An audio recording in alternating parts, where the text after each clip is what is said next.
What's up? What's up? It's the Art the Most Experience with Deke. I'm Art the Moats, and that's my main man, Deke. What's good, bro? Man, it's a vibe. You know that. Can't complain. What's today? Wednesday. That midpoint of the week. It's a good time. I like it. We're past the initial shock or the initial hurt of, whatever might have happened on Sunday. And now we're at that sweet spot where it's like, all right, we haven't completely turned the page just yet, but we're kind of in that vein. And on top of that, we got, real-time action today. Whether it is a player getting activated or potentially not getting activated, but that news should be just dropping also. So before we get into anything else, let us know where you are tuning in from. We'll give you those big boy shout outs, and then after that we will proceed, because I'm sure it's going to be heavy in the chat and we're going to be chomping at the bit to get to it. So let's go ahead and give them their shout outs first. Joe Gerbis, 940, Dallas, Texas. There it is. Jacob Malesio, and in parentheses next to his username now he is I saw Cut Deontay. He started that last, Monday show. He had that up there. I was like, yo, this what we on. All right. He's tuning in from North Carolina, the 919, and the house as always. We got Devon Hebert, Rehoboth Beach, Delaware, the 302. Stangmang, 21, 951, Riverside, Cali. Riverside. Stan Claire, checking in from the 905, Toronto. Let's get it. Let me get a couple in here. I got AJ Martinez. Shout out to him, the 505 Santa Fe, New Mexico. Then we got the homie Daryl Slike, on that. Tuning in from the 757 Hampton, Virginia, a.k.a. the Crib. Big time love. DD Smalls, he is actually on road today, no longer in Gainesville. He is currently soon to be in Louisville, Kentucky. So safe travels, but shout out to the homie DD Smalls as always. Then we got Kelly Sumi, the 140 Edinburgh, PA, Flame, 330 Warren, Ohio, Dub City. You already know, you dig. Respect. Okay, we might have some of this news here. All right. Do we want to give more shout outs though? Give him a couple more shows. Give him a couple more. We don't have to rush it. We don't have to rush it, News, but we know news ain't going anywhere. But we know this is what is on everybody's mind right now. So we'll give him a little bit. Then after that, we'll dive into it, man, because we still got plenty we got to talk about. We got likes, don't likes. We got TG at 5. Man. Still want to recap some of the action league-wide that took place on Sunday also, man. So we got plenty that we're going to discuss, man. Say a couple more, and then we'll dive into the Steelers news. Connor Friesen, the 907, salute. Alicia, Alaska. Let's get it. Shimona World, 724, Greensburg. Okay. Alex Papamichael, the 561, Boca Raton, South Florida. I like it. Rianne Farber, 785, Northwest Kansas. And then Troy Mason Jr., live from the 713. And I had to pull up because I seen Leah Warren. She pulled up. She in the 254, Killeen, Texas. Big time love. You already know. Y'all already know. And we got Trina Steel Diva. She always holding us down, man. And she says, hey, Moats, Deke, lower room and upper room peace. So she just shouting everybody out right there. So salute her. And I'll lastly stop with Orlando Blair, the 402, middle of that map. Go Steelers. All right. What news do you want first? The good news or the bad news? Let's start with the good. TJ Watt returned to practice today. Something good. Man, I was not expecting that to be good news. Oh, man. All right. So TJ came back to practice. Does it say specifically the capacity? Was he out, practice, or was he just there? First day back after being placed on the reserve injured list on September 15th. And then it's just a bunch of stats about how the defense has looked without Watt. This is literally on Steelers.com too. And then it just goes on to say the Steelers have a 21-day window to either activate Watt to the 53 or he remains on reserve injured list for the remainder of the season. So it sounds like they've activated that window then? That's how you're taking that? That's what it sounds like, right? Yes. So that's really good news. So 2 weeks of that window will be this Eagles week. I'm assuming he's not going to play, and then the bye week. Yeah. And based on kind of what Coach Tomlin did say yesterday in his press conference, he said he's not too optimistic, or he's not too optimistic about TJ's availability this weekend, him or Calvin Austin specifically.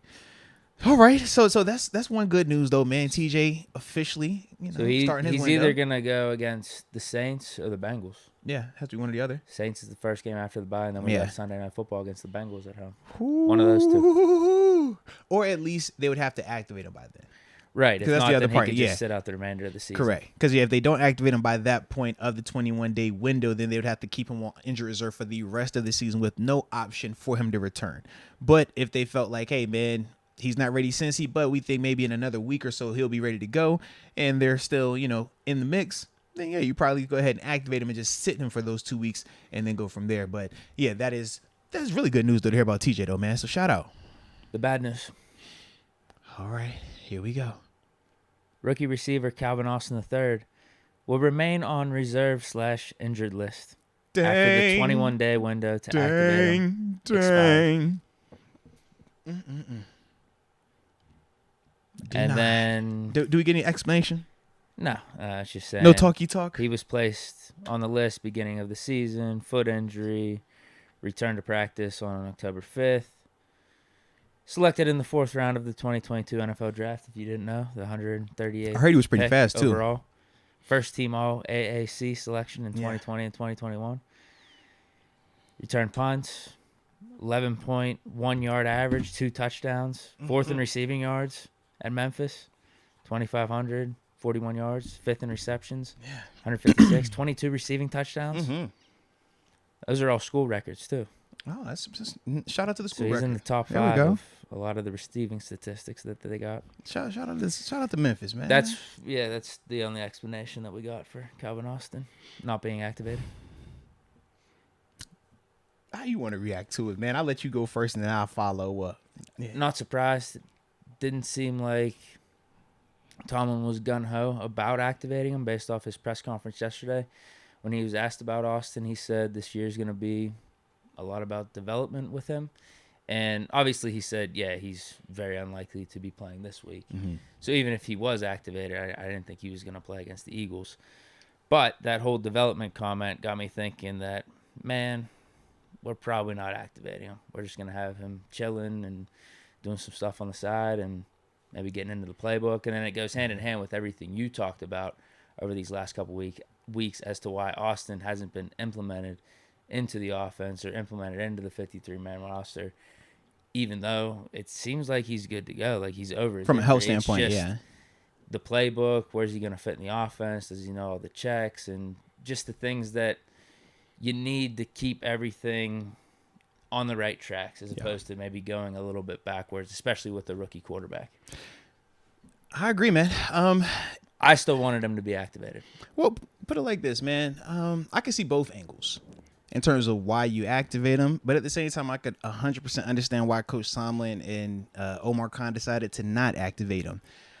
The simple element of why you would activate him is because of all those numbers you read off about what he did at Memphis. Obviously, the fast time he ran at the combine, the fact that he's a 4th round draft pick, the offense as a whole has not been as explosive as a lot of us would have wanted it to be.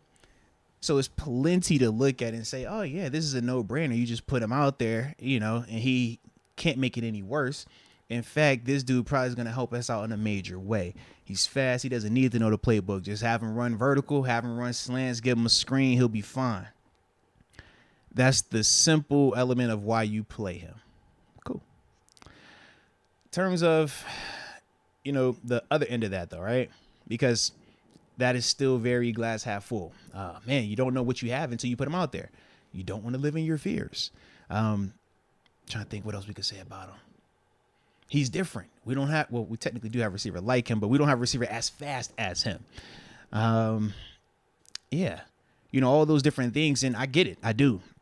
But once again, man, in terms of why I do think this makes the most sense, first off, none of us have been seeing what he looks like in practice. None of us. This 21-day window, we don't know how healthy he's looked. We don't know how healthy he's looked, how consistent he's looked, what his hands look like from a catching standpoint, ball security standpoint, understanding not just the call, but the details associated with the call, the adjustments and checks off of said calls. We don't know what his effort looks like. We don't know what his conditioning looks like. We haven't seen any of that type of stuff, but the coaches, they have. So once again, I trust them because they're actually watching this guy doing this 21-day period, whereas all of us are more so just outside looking in. Second part, the numbers. Man, those are awesome numbers. In terms of what he was doing in Memphis, that's awesome. Problem is, Memphis does not play an NFL team at any time during his tenure that he wasn't playing an NFL team. And with that, it's a big difference, man, just in the sense of the speed of this game, the complexity of it, and the professionalism that's associated with it, and how we've pointed out multiple times, anybody can do something once, and that's fine. But to do it repeatedly and to do it at a high level, that's the difference. And you don't see a ton of guys just come out here day one or in their first year and excel. We have outliers, absolutely, but as a whole, you're more likely to struggle than you are to be successful. And that is still with the context of guys having full OTAs, guys having full mini camp, guys having full training camp, guys playing in the preseason, guys playing in regular season games. Calvin, OTAs and mini camp, he practiced. Then he had a week and a half. He never even made it to the full, like, long grunt portion of training camp where you're in pads multiple days. Never played in a preseason game this year. Has not played in a regular season game this year. So with that, in terms of the belief that he can do something, right? We talk about, yes, we can have that positive thought process, but we also have to balance that out with, okay, there is a chance that it's not going to be perfect. We saw that with Kenny Pickett, right? The thought process was as soon as he gets out there, everything is perfect. Check, check, check. He looks elite. No mistakes. A couple of weeks in, we've seen that that's not the case. And he's the first rounder. And he had OTAs, mini camp, training camp, preseason. And he didn't even get starting reps or number 2 reps for the majority of that time. And we see where he is at, even with his development. You're going to take a guy that has even less than that and put him out there. Once again, that's a lot to be uncertain about, to feel uneasy about, not living in your fears, but just being realistic. And then the final part of that is just the simple conversation or question of those receivers, who are you taking off for Calvin Austin? And target wise, whose targets are you taking off for his targets specifically? Because when we do the math, Deontay been averaging what? Anywhere between 8 to 10, 8 to 12 targets a game. Pickens these past couple weeks been anywhere between 6 to 8 targets a game. Claypool, 6 to 8 targets a game. Pat, 6 to 8 targets a game. You start doing the numbers on that, that's at least 30-something passes right there. And that doesn't include Naji. I was going to say the secondary receivers aren't getting the ball too much, like a Gunner or Boykins. Mm-hmm. And then, Sims, I didn't even see him in any offensive packages when he was in that one time against the Bucs. Well, and I know the initial name is, oh, man, we'll just take Gunner. But remember, Gunner got this helmet because Steven Sims pulled his hamstring.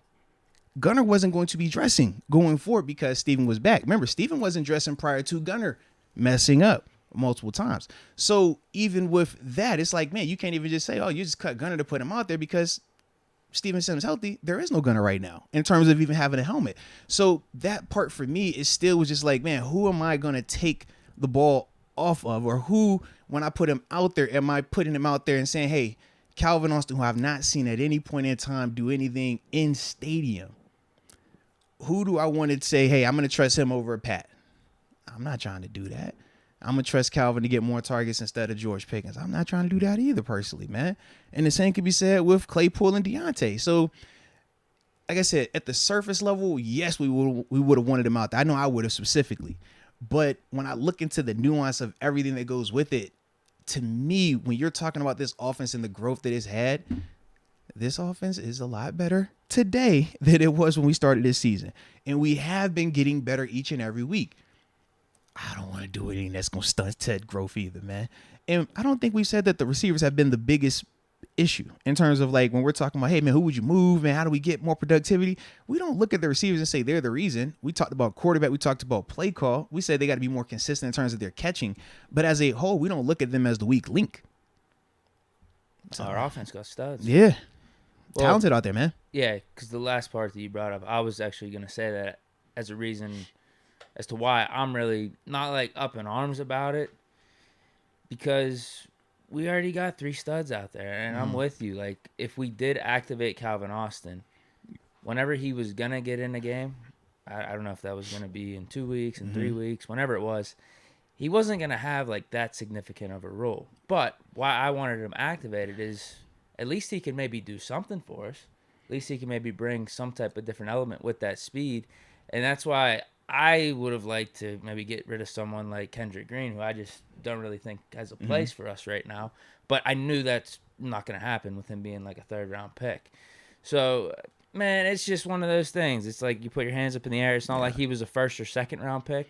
He was our fourth-round pick. We already got 3 really good receivers out there. We got a Moats. We got a Naji. So it ain't the end of the world. It's just something I would have liked to see. But I understand all the reasons why, because there could be a whole – and it could be really annoying to hear, too, from the fans if Calvin Austin isn't getting the ball. It could be like that whole Tavon Austin type element where you're just trying to force him the ball because he's this like, gadget player. He's got this different type of speed. But then it is stagnating the offense. Yeah. So I'm with you on that. Like, that could be a case, but then – the case could also be Calvin Austin comes in there and takes the top off the defense and does some really good things. But we already got really good players. I'm with you on that. So it's not the end of the world. It's just something I would have liked to see. And we talked about some of the nuances of, not saying that he doesn't know, but the check analogy, right? Man, go out there and just run fast vertically. Okay, cool. Until we see this nickel corner is cheating. He's about to blitz. I need you to cut your split down and get in front of this dude to make the block. Did you get that check? I'm not going to spell it out in the sense of, hey, we running 37 away. No, I'm going to give you a code word. Do you understand what that means? Do you understand where you need to adjust your alignment to? And then after said all of that, which is the easy part, can you actually go out there and execute that play in terms of actually cutting off this guy, making the block, whether it's protecting on the run or protecting this quarterback on a play action pass, because we do some of those things. In fact, we do a lot of play action pass. So those are things that are legitimate, and none of us on this chat, none of us on this microphone can say without a shadow of a doubt that we have seen him do that consistently at this level, because none of us have. And that is legitimate. But the other element, though, that I thought of specifically with Calvin, because the other part is he's fast. Speed kills at this level. It does. But does speed mean you're going to be a good receiver? What was the dude who was in Cincy? John Ross. He's pretty fast, right? Yeah. He was elitely fast, in fact. Did he set a record on in terms of how fast 40? he ran. Yeah. How much productivity did he have, though? Sporadic. Not much, though. We already talked about Dre Archer. Different position, running back, but once again, one of them super fast electric dudes. And at the same time, we could point to guys that are fast that have produced. Tyreek Hill. 100%. We know who he is, man. We've seen his element. That's the one thing with Calvin Austin. We could probably just look at and say, I think this is going to translate, because he's got the cuts and he's got that type of route running where I think he's able to put it all together. But we think that based on Memphis tape. That's all. Once I see it in the preseason, once you see it in the regular season, or whenever we see it versus NFL talent, man, it ain't going to be hard to sell it, but it has to look real. Otherwise, it'll be no different than any of these other players that we, have high expectations for, but then you put them out there in a situation where they're not prepared. And then within 2 to 3 weeks, we're over here like, yo, this player sucks. We need to get rid of him. I think we would like to avoid that if we could. And it sounds like, man, for Coach Tomlin, they don't want to, they don't want to put him out there if he's not ready. So got to trust him on that one, man, at least from my perspective. Who are the guys that haven't been activated? I know Green's been one of them. Mason has been Gunner. one of them. It's been Gunner. It's been Steven Sims.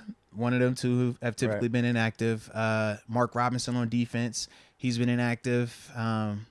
It's really been around like 4 to 5 each game because we've had injuries going into the games also. So we haven't had a full slate of inactives on game day. Yeah, and I'm with you. I don't think you cut Gunner or Sims just bringing up Calvin Austin. Yeah. The two guys I would be thinking of is Mason and Kendrick Green.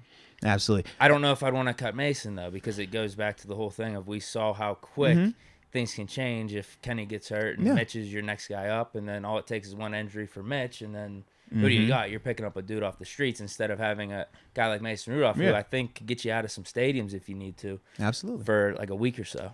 Absolutely. And John Doe, shout out to you, man. Yeah, Kendrick Green would be the guy. I just don't think they're doing that because he was a third-round pick, and that's a bummer. So for John Doe, you asked, so why did we draft him? Well, you drafted him because you want to see, can he come in here and beat these guys out? Can that speed translate to the NFL level? Can the stuff that he did on tape in college, can he do it at the NFL level? The problem was he got hurt. Yeah. So you're asking a coaching staff and a team to make a decision on a guy with blind faith. professionals in the NFL don't do blind faith. We need you to show me. And then you need to repeat that process multiple times. And then we believe you. That's the difference between the athlete / player or, guys who are doing that side versus the fan side. The fan side is more emotion. It's more, I'm going to believe it until it's proven to me that it's not real. Whereas for, like I said, the players or the coaches, the people that have been in this business on a professional level, we look at it differently. You have to prove that. You have to earn that. And it doesn't always have to be in stadium, but those practice reps matter. Before publicly y'all knew how good Martavis Bryant could be at the NFL level, we already knew that 4 or 5 weeks in advance because he was doing it in practice. Before L. Bell started out year 2, cooking everybody in the regular season, we was hollering about that in OTAs because he was already showing that in practice. Kenny Pickett, we heard about the praise, but he was getting in training camp this year because he was making some throws in practice. So then when it got to game day, it wasn't a surprise. It was like, okay, it's dope to see that you can actually carry this over from practice to the game and do it on the big stage. But you first got to make those plays in practice. Every player that has made it in this league, Brady, Big Ben, Rodgers, Von Miller, Michael Parsons, TJ Watt, JJ Watt, Minka Fitzpatrick, Jesse Bates, anybody that we want to name, all of them, the plays that you see them make on Sundays, Mondays, Thursdays, they make them same plays in practice. And at some point in time have had to make those to prove how good they could be before they got out there on Sunday. So just because you're drafted does not mean that you have a right to get out there. No, you got to earn that. You got to go out there and prove it. And ultimately, when you're drafted, your job is to go out there and take somebody else's spot. So that's why you draft them. Unfortunately, he wasn't able to execute that this year. But like you said, the injury does matter. So going forward, we'll see what that looks like next year. But that's at the root of why you draft him, but why you make this decision at this stage as well. So here were the inactives for last week. It was Mason, Akello. So one of the corners that we have up on the 53 are going to be definitely taken off to at least inactive. Who knows, maybe cut later on in the season. But I could see why you don't want to make that move right now because Witherspoon's injury. Oh, he's coming back once his ham's once his hammy's good, he'll be back. Yeah, but we don't know with him just yet, like when he's coming back. That's why I was going to say that could be an option. Would Akello makes week 5 right now, then, right? Huh? This would be the 5th week then for him. I mean, it's been a while. Yeah, I'm losing count. This would be the 5th week because let's see, Buffalo, no. It was after the Browns game. It was after the Browns game. So, yeah. So it was Jets. Did he miss the Jets game? Buffalo, Jets, Miami. So this makes number 4 right here then. No, who are we missing? I'm not missing a game. I'm drawing a blank on the schedule right now. Hold on, let me see. Let's see. 4 or 5. It's been a while. Yeah.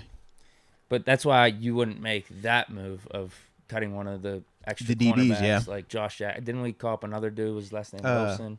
Quincy Wilson, and then Elijah Riley. He was the other one. So I could see why you wouldn't want to do that just because you want to have that extra secondary depth in case any of these dudes go down. Because they've been, I mean, even like a Cam Sutton or Levi Wallace, could they re-aggravate something? Levi Wallace just had a shoulder. Well, and Sutton's been dealing with the hammy the past couple of games. Made him miss the second half of, was that Buffalo? Was it Buffalo or the Jets game? He came out and then he missed the following week with the hammy. Sutton? Yeah. And then he came back. So yeah, he's been dealing with the hammy. It has the 4 games for Akello, Jets, Buffalo, Tampa, and Miami. Appreciate you, Michael Tiger. Appreciate you on that. This would be number 5 if he's not out there. You're not doing that. Mark Robinson, nope, you're not getting rid of him. So Kendrick Green is the only guy, I would say. And then what's your interior offensive line depth like right now? It's not amazing, but I in terms of am personnel. not that big of a believer in Kendrick Green. No, I hear you on that, but just in terms of personnel, I do think that matters to it. I understand. That's exactly why they're not going to cut him. Right. There's that, and also he's a 3rd-round pick. Yeah. So they weren't going to do it. So I understand why they're not making the Calvin Austin move or the Calvin Austin from the activation. personnel part. I do. I would just like to see him. It's just one of those things. If he is going to get in at some point, well, it's not going to be this crazy role. I'm with you on that. Would it have been worth it to you? Studs. Would it have been worth it to you? A 5 to 10 play package where you know he's going to get targeted. So every time he's out there for those 5 to 10 plays, does he have to get targeted, or he's going to be a part of the action though? Yeah, part of the action, whatever. But that's what I'm saying. So if you're not even going to target him on some of these plays, then so now we're saying 5 to 10 plays, but you're not even the focal point for those specific small packages. Is that worth some of those other guys? Kendrick Green. I guess that's the one in particular.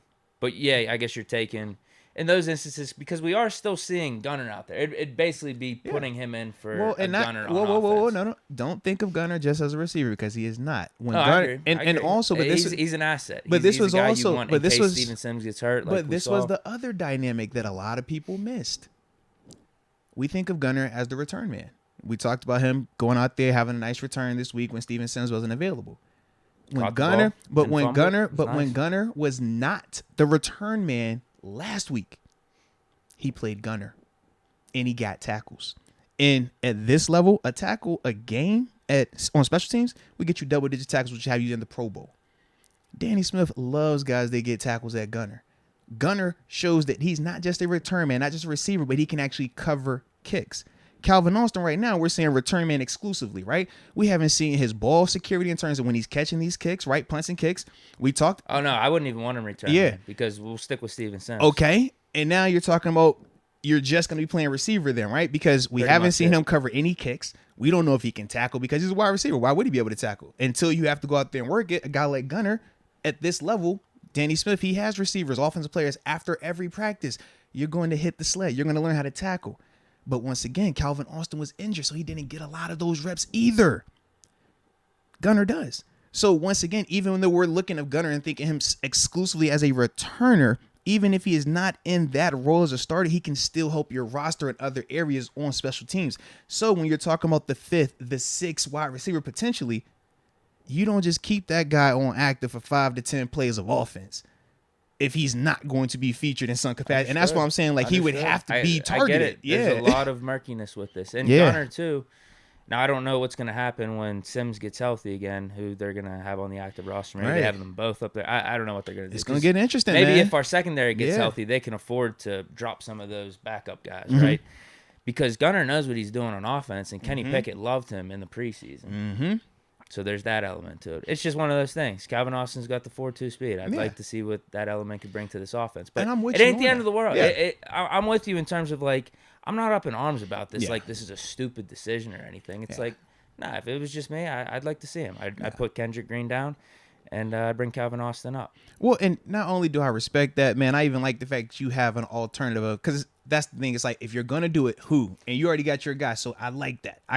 I'm with it. Like, I ain't tripping. Now, is that the smartest decision? I don't know. I would for me. I wouldn't. It's almost like I'd rather just pick up another guard if we were in that type of trouble, right? Than have Kendrick Green start if Dawson went down. See, you get what I mean? I mean, I hear you. I don't always agree with it though. Like, I get you. Kendrick Green's been in the system and everything, and it's not that easy. Well, and that's the thing. Does he have bad plays? Yes, but are there still plays where I can point to and say, "Hey, we can still get out of a stadium with that"? Yeah. And at this stage of the season, when you're talking about, "Oh, we'll just get somebody off the street," we look around the league and we have this conversation. Well, we still have a guy we could go to, a guy or two we could go to. But it would have to be really bleak to go to Green because we go like Hassenauer and there's probably like another backup guy we could go to that has versatility at both tackle and guard. I can't remember anyone's name right off the top of my head, but you get my point. Yeah. That would be my solution. But again, even if we did activate him, it wouldn't be anything crazy. I told you, you get him out there for some formation, like I said, specific plays. You got to target him. You got to. Otherwise, you're wasting him. That's kind of how I look at it, man. But I'll also this, too. Just because a guy is fast, does that always mean that he's going to win every time? No. And the reason I was asking that is because Tyreek Hill, fastest guy in the NFL, arguably, right? Yeah. Devin Bush. Is he fastest guy in the NFL? Devin Bush? Yeah, Devin Bush. No. Top 5? Not in the NFL. He's got some speed, though. Oh. Okay. Because linebacker. He was matched up with him a couple times, actually, man. Held his own, too, man. Ran with him. I'm trying to start the depoy candidacy for Bush. No, I'm just saying, though, because the speed, though. It's, as long as you got speed, you can always win. Terrell Edmonds, how fast is Edmonds? He's pretty fast. Is Edmonds 4.2? He's not that fast. Is Edmonds the fastest guy in the league, arguably? No. Top 5? No. Definitely like top 5 safety speed, though, right? I'm not sure. I wouldn't mind seeing a race. He ran with him, too. He had a long way. Straight shot, too, man. It was like 40 yards downfield. Stride for stride, made a play on and everything. It's not always about how fast you are. at this level, everybody is fast. And I understand you have the outliers. A Tyreek Hill, he's an outlier. A Deshaun Jackson, he's an outlier. I get you on that. But angles matter. And when you play against people that understand that, which a lot of professional athletes do, that speed element, is it real? Yes. Is it threatening? Yes. But it's not the end all be all. And that's the other part of this thing too, man. I'm hoping though, man, I really do hope that he does come in here whenever he does get the opportunity, next season, and really like cuts it up, man, because if he can do that, that's a weapon. But I don't know, man. I'm always skeptical on the rookies, dude. I am until I see it, man. Until I see it. Well, to your point, he's fast. He's fast as heck, but I need to see it. To your point, even if we bring him up to the 53-man, are we necessarily activating him every week too? Yeah, that's another part. Yeah. Because we would probably have to inactivate either Sims or Gunner. Like I said, the secondary dudes, I'm sure as time goes on, we'll probably have like an Elijah Riley or a Josh Jackson. Any of those dudes probably are going to start being on the inactives. Yeah. Just because Witherspoon will get right. Levi Wallace, he'll be right. We won't really need them. So it'll come down to like, all right, we're definitely going to have Steven Sims or Gunner activated. Maybe for some of the times, some of the games, we'll have both of them just because of the stuff that Gunner can bring to the special teams. Because it's not necessarily a conversation of where does he fit. Because I think that narrative had got out there, whenever they first talked about this, right?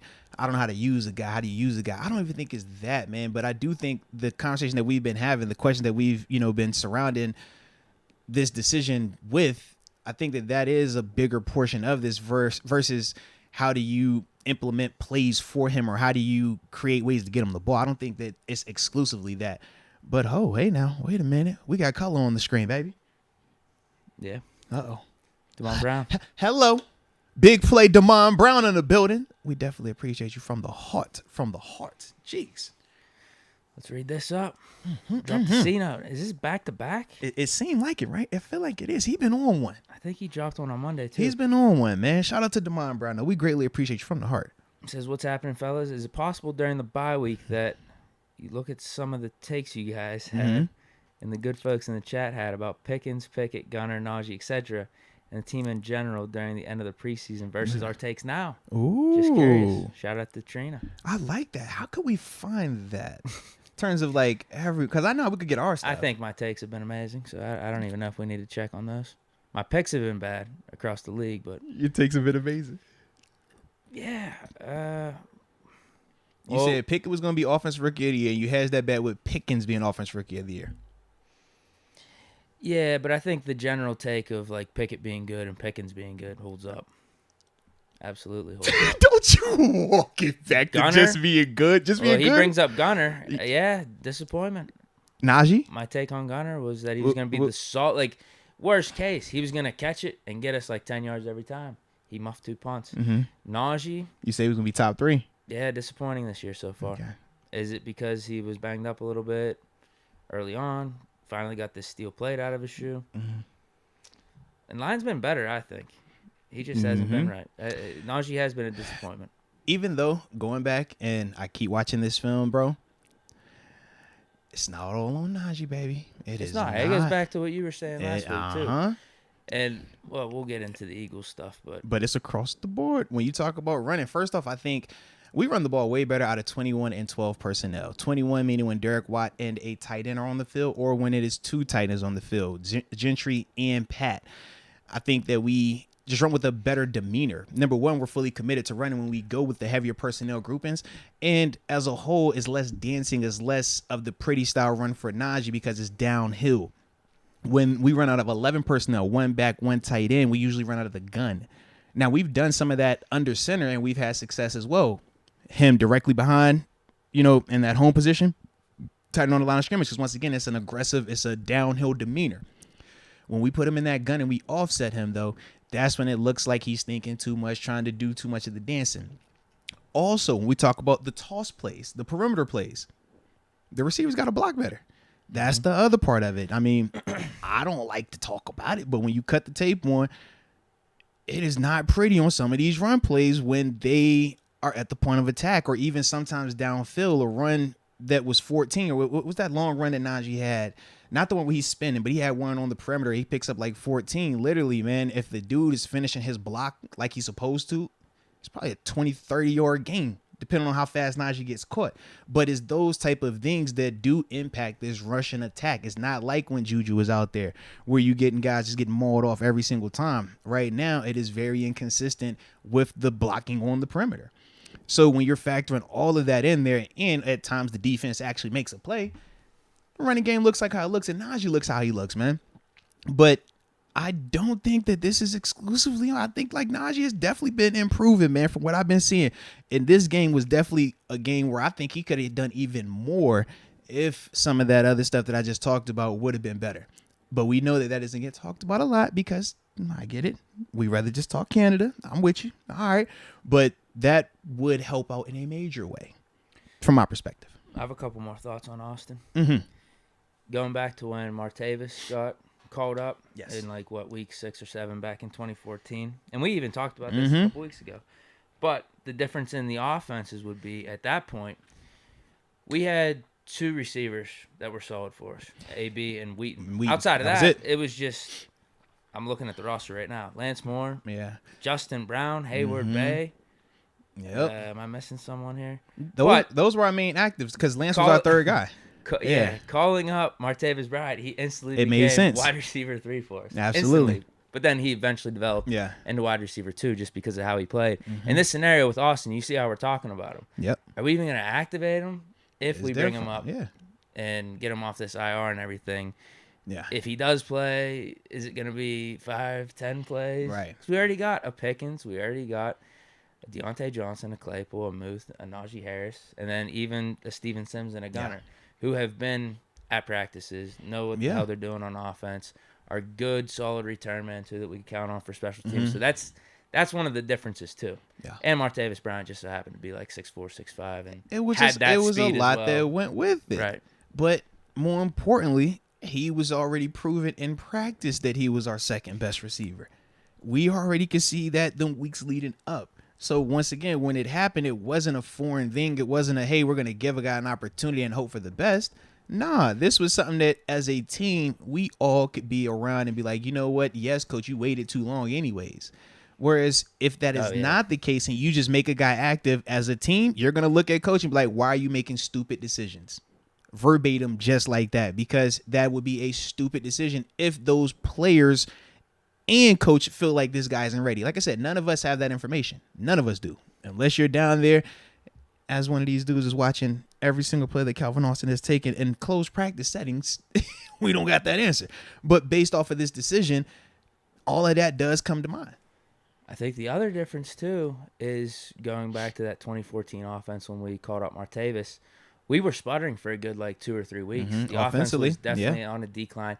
And we had Ben. He could handle whoever's being called up and getting taken down. If they don't know the checks, he's just like, whatever, get this dude off the field. I'll take care of it. Or he could talk that player through it because he knew what he knew on an elite level. Whereas our concept right now, we got Kenny, who's comfortable in what he needs to know, but you want to ask Kenny to know what he needs to know and to be making sure he knows what Calvin needs to know. Coach and if at the same time, you're doing it on the fly while trying to read the defense.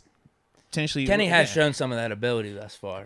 That's cool. You know what I mean? But no. But that's the difference. That's the difference between you adjusting a dude that knows what he's doing. I agree with you. I agree with you 100%. We've seen some signs that Pickens has showed thus far. Right. But with this offense compared to the other one, like I said, it was sputtering. We already had an established Ben there too. Martavis comes in, he would instantly have a role. In this one, the offense is improving. It's a young offense. It has a rookie quarterback, so it goes back to a young coordinator too. Going all the way what you were talking about at the beginning. Hey man, I don't know if we really need to try to force anything here. This thing's developing at a good pace right now. Maybe not a good pace, but you know what I mean. It's improving. We could see all the signs. It's at a pace that we've adjusted to. We're cool with this pace. That's what we're saying right now. We're cool with this pace right now. I don't know. I'm lost, man. We don't have 7 anymore. I'm lost. But it's at least progress. We can at least point to that. It may not be where we want it from a pacing standpoint, but we can at least say it is improving. So I'm with you in that context, man. Do you want to do anything potentially that could we gotta have try to negative force effect? It to Austin or anything? Not saying that it couldn't work out in a positive way, but the probability of everything, Man, it's 4:40. Let's hop into the super. Yeah. You got more you want to hit on? Yeah, this could be a quick thing. Let's do it then. No, you got I'm time. pissed we passed up on Tariq Woolen. He's nice as heck. Really pissed. He's nice that as heck, could have been bro. our 4th round pick. He's nice as now heck. I'm fine with the pick of Calvin Austin, but damn, dude. Ton of turnovers, long, good speed, ball skills. This is one I can actually come out here and say, not just being a jackass of hindsight 2020, because I did. No, we watched have tape on him. Tariq Yeah, Woolen we watched as tape one on of my him. sleeper top 10 cornerbacks to watch out for. And when he was there in the 4th round, I was like, dude, just take him. Please take him. Please take him. I was happy when we picked Calvin Austin. I was like, this is still a fine absolutely, pick. absolutely. But man, then Tariq Woolen went in the 5th round early to the Seahawks. So when I think, especially of now Tariq knowing Woolen, that Calvin Austin ain't even playing this year. When I think of Tariq Woolen, he literally might be a Pro Bowl cornerback. Dude, like legit, bro. Like when I think of Tariq, I also think of Jack Jones. Corner up. He's the other one. He's the other one for me. I'm like, I think he went before Calvin he did. 4th. Right. But he's the one for me I always think of because those are the two dudes that, it's like sleeper because at Arizona State, was available. I'm happy with the Al pick, too. It worked out. It definitely worked out. There was a ton of guys that were falling in the draft. We definitely made out with Pickens and Pickett and Leal because he fell, too. A lot of people thought he was going to be a 1st-round pick early in the process. He dropped a little bit and was projected in like the 2nd, 3rd round range. Even George Pickens take him. He was supposed to be a 1st rounder. We knew the ACL and stuff like that, but yeah. That was the last thing in terms of Calvin Austin. I'm just pissed we don't have Tariq Woolen. No, it's all good. So let's do this. Let's try to get through as many of these supers as we can on the front end of TG. Because we're calling at 5, and then post TG call, we'll hop into what we like and don't like to end the joint. You know what I mean? Sure. Like that. Yeah. Calvin Austin, big topic.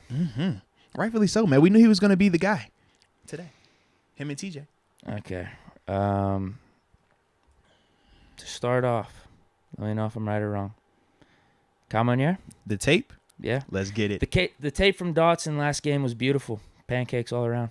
No, he played really well. Absolutely. I think Tomlin hates Dotson. I don't think he hates him. No. Did you listen to his press conference? They asked him about Dotson. All of a sudden, he went from a smile to like a frown. And then just started talking about the offensive line as a whole. Didn't really have much to say about Dotson. I just think that he looks at Dotson and he understands who he was dealing with. When we talk about praise, some players, they're not motivated by that. Some players, you have to continue to keep your foot on them, and let them know, like, yep, you're never good enough. You've never done enough. You have not arrived. And I think that that's what he's identified. And I like it because as long as he keeps this energy, Dotson keeps playing well. The year where we saw them praising him, who was over here Pro Bowl, it was like, where's Dotson? So I'm going to continue forward with this. Yep, Coach Simon, you don't give that man any credit. Keep it going, baby, if that's what it takes to motivate him, because I know you know how to motivate him better than anybody else, so you keep on rolling with it, man. Steeler Nation on fire. Never going to give up on KP8. He's doing his job. He's always going to improve every day and every game. No, facts, man. In fact, I got a film set dropping on him soon, too, man. Just talking about some of that improvement, man. He was in the lab a lot today. Nice. A lot of tape coming out, man. Ryan Duran. Watch out when 90 gets back on the field. Yes, sir. He's the missing element thus far, man. That pass rush, that's a game changer because we're going to need productivity there. Combined with Devin Bush improving, Miles Jack playing lights out, secondary playing pretty solid against two good receiver groups back to back. Heck, really, it goes back to outside of the Bills game. We've been in literally every game. Farron Bradford. Should Canada come out of the booth to get a better feel for the game? He should try it at an away game first. The Yinzers won't spare him at a home one. Nah, that is funny. How do people call that shit from the sideline? I feel honestly, like up in the booth would be so much better. So I was going to say... Because Haley did side... I mean, there are guys who do sideline. It's easier vantage point from the booth. So it's easier to call schemes and call calls just in the very sense of I'm just reading what I see and I'm reacting. But you do not have the feel the same way. When you're on the field level, you can feel certain things. When a player is reeling, when you got the momentum, when a guy is insecure about himself, tired, like you can just see it and feel that. But the vantage point is very different also. So for the guys that are on ground level, they typically have somebody up top that they trust their eyes. And then from there, they're calling what they feel, but they trust their eyes up there. I got you. Whereas, like I said, I think that's a tough thing. I felt like I preferred my coach on the sideline because I prefer being able to have that face-to-face communication. When I'm tired, I want you to know that. When I'm pissed off, we know that. What'd when you're pissed, this like is what I saw. Right, because I trust your eyes and think my coaches were typically players, right? Keith Butler, Joey Porter. So I want to know what you see. What are your eyes telling you, you know? But at the same time, I've had coaches that have been in the booth. Mike Pettin, he would be in the booth at times. Dave wants to be in the booth at times. And it's dope because they can see certain things. They're like, hey, man, on the backside of this formation, you can't see it, but this is what they're working. And you're like, all right, bet. Because he can see it in the booth. But when you coming over to that sideline after a play, you like, man, coach, man, what happened right here? Now I got to go pick up the phone. Hey, coach, man, you hear me on that one? It's cool, but it ain't the same, you know? It's kind of like talking on the phone as being in person. Yeah. It's a disconnect. It's a difference. So for me personally, I do prefer my coach to be on the sideline. Steeler Nation on fire. If DJ don't want to be wide receiver 1, then I'll play wide receiver 1. LOL. Let's go. Cliff the Dark Knight.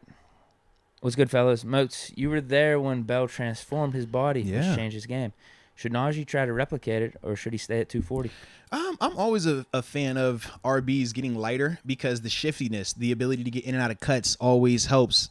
But to me, man, could Naji drop a couple of pounds? Sure. But to me, I still think that he could be a good player if, number one, he continues on with his vision improving. He continues on with his more menacing and bruising style of running. Less of the trying to be cute and shaky stuff. But also, it takes all the guys out there on offense to actually block like they want to. There's a difference between you checking the box saying, hey, coach, I put my hands on this guy, and you actually blocking the guy. And outside of the quarterback, because the quarterback, well, I can't even say outside in because he was actually involved in one of these run blocks. I'm like, it was actually on the little reverse. Bro, the play design, I hated it. I'm like, you got Naji and Kenny Pickett trying to block a Dago Diet. It was the play where where Melvin Ingram comes in and blows it up. Yeah. Was that? No, it wasn't the play where Melvin Ingram, but it was, I forgot who it was that blew it up, but it was on one of them like little toss. 4 or 5 plays. Yeah. I just, me even just I did not like game, that one. Yeah. Sitting on my couch was just like, this is terrible. Yeah. So I guess I have to throw Kenny in that. But outside of Kenny, all the other guys that do not have the ball, the blocking has not always been what it needs to be across the board. Every player, everyone. I just want to throw that out there, put it out there. All right. That also will help Naji when the guys are all blocking as if it matters the most to them. When we get that type of consistency across the board, we will be a lot better in that element as well. But could he drop some pounds? Sure. But I definitely think the blocking needs to improve in terms of just finishing them. The intensity part. That wasn't too pretty at times, Deke. Can't lie to you. It wasn't too pretty, man. Baron Bradford. Going into Philly, we need to feature our slot receiver. Have all 3 rotate in and out and give different looks. Crossers and attack the middle of the field. Not a bad strategy. I mean, I don't hate it. Playing with fire, though, man. Philly, they are built for that. In terms of the pass, I feel like they are designed to stop the pass. They are designed to rush the passer. They like that a lot. But no, we're going to tap into them, though, man. Because I definitely like some of that concept, though. I do. But Hunter Gaming. Yeah. Got my book, Moats. Thanks again. Hey, man, appreciate you. That was for the winning. Right. Yeah, it was a couple weeks ago, man. We did the game. Yeah, the giveaway. I said the giveaway. Nah, shout out to Hunter, though, man. Absolutely. Enjoy. He says he's got his Eagles pack, too. Hey, Sabotage fired up. Let's get it. Hey, okay. Everybody can sabotage, man. Yeah. Told you, 7, 8, 10. He's adding them up. Yeah. Calmonier. Is Matt Canada the worst OC in the league? I have not looked at every offense coordinator in the league, so I'm going to just say no. Yeah, that's just me, though.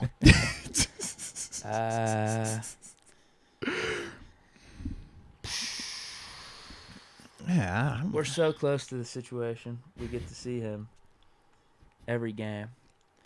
And we watch it intimately every game. I'll put it to you this way. I don't think it's an unfair question to ask, though. No, I ain't say that either. His offense these last couple of years. Yeah. Well, we can't say last couple of years. He's only been here for a year and 7 games thus far. Right. Yeah. But in terms of the coordinator spot. Year and 7 games, then. Yeah. AJ Martinez. Another shout out. When you say it like that, that is actually not a big sample size. I mean, I'm with it, but it's like, man, all right, fair enough. Another shout out to Kelly. Sumi? Yep, Sumi. Shout out to Kelly. Who's Kelly? You know Kelly? Am I missing somebody? I don't know. It's either someone he knows or someone in the chat, I'm assuming. All right, well, shout out to Kelly then. Either way, all love. Calmonier. If Ben didn't have his 4th quarter comebacks last year, in parentheses, most in the NFL last year, Tomlin would have had his first losing season, and Canada would be jobless. But they didn't. So we can't say what would have or would not have happened, because what did happen was they won. Ben bailed him out. What happened the first 3 quarters then? Canada sabotage, organizational sabotage. Exactly what I thought. A bunch of other excuses. Let's go. Dude, when we let Ben run it, though, it was always much better. Stop it, bro. If that's Always the case, much he could have better. done it for 4 quarters. That's what we should Stop have it. done. No, Cut the we cords. shouldn't have. No. Ryan McPherson, has Claypool played well enough to not be traded? Oh, well, also offensive line being bad, receivers not getting open, receivers Are you dropping the ball. finished? No, Are you that was all finished? Are you happened. finished? Are you finished? This all happened last year.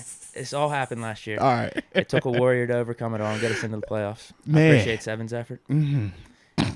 He says his Claypool played well. Why are you laughing, dude? It's just go on with you. Has Claypool played well enough to not be traded? I think so. And for Moats, I got to say, in my opinion, my girl left eye from TLC is the best female rapper rather than Missy. Shout Rest out. in peace. Keep Yeah, up the rest fire in peace, shows. Left Left Eye, man. Absolutely. Lisa Lopez, man. Yeah, in fact, she used to date Andre Rison. I think she was the one that burnt. I think she burnt the house down with the clothes because he cheated or something like that. Oh, yeah, she was kind of crazy. Oh, wow. But she got some dope lyrics though. She was fire. She was fire, man. Shout out to TLC. Shout out to Left Eye. That's that like 90s action right there, Deke. Nah, she was dope, bro. She was dope. They were featured in NBA Street. Oh, there it is. Yeah. I didn't know her individually, but yeah, but she was dope. She used to TLC always is wear a like a group. little like band-aid under her left eye too. That was her little thing. Okay. Yeah, she was hard though, man. Shout out to Left Eye. Man, I miss Left Eye. They going down in the car crash, man. Craziness. Samurai Finn, what the actual F was the end of the game? As if one game-losing interception isn't enough for us. The season is karma for the 7 haters and fake fans. Oh. You have any more information about that last interception? I'm hearing some other things too. Oh no, so I watched it. I watched that one and the second one, and I get why people do that. They do that in terms of question his effort, question could he do something, because it was a bad decision to make the passes. It is what it is. Not saying that it's the end all be all, but it was a bad decision. You move on.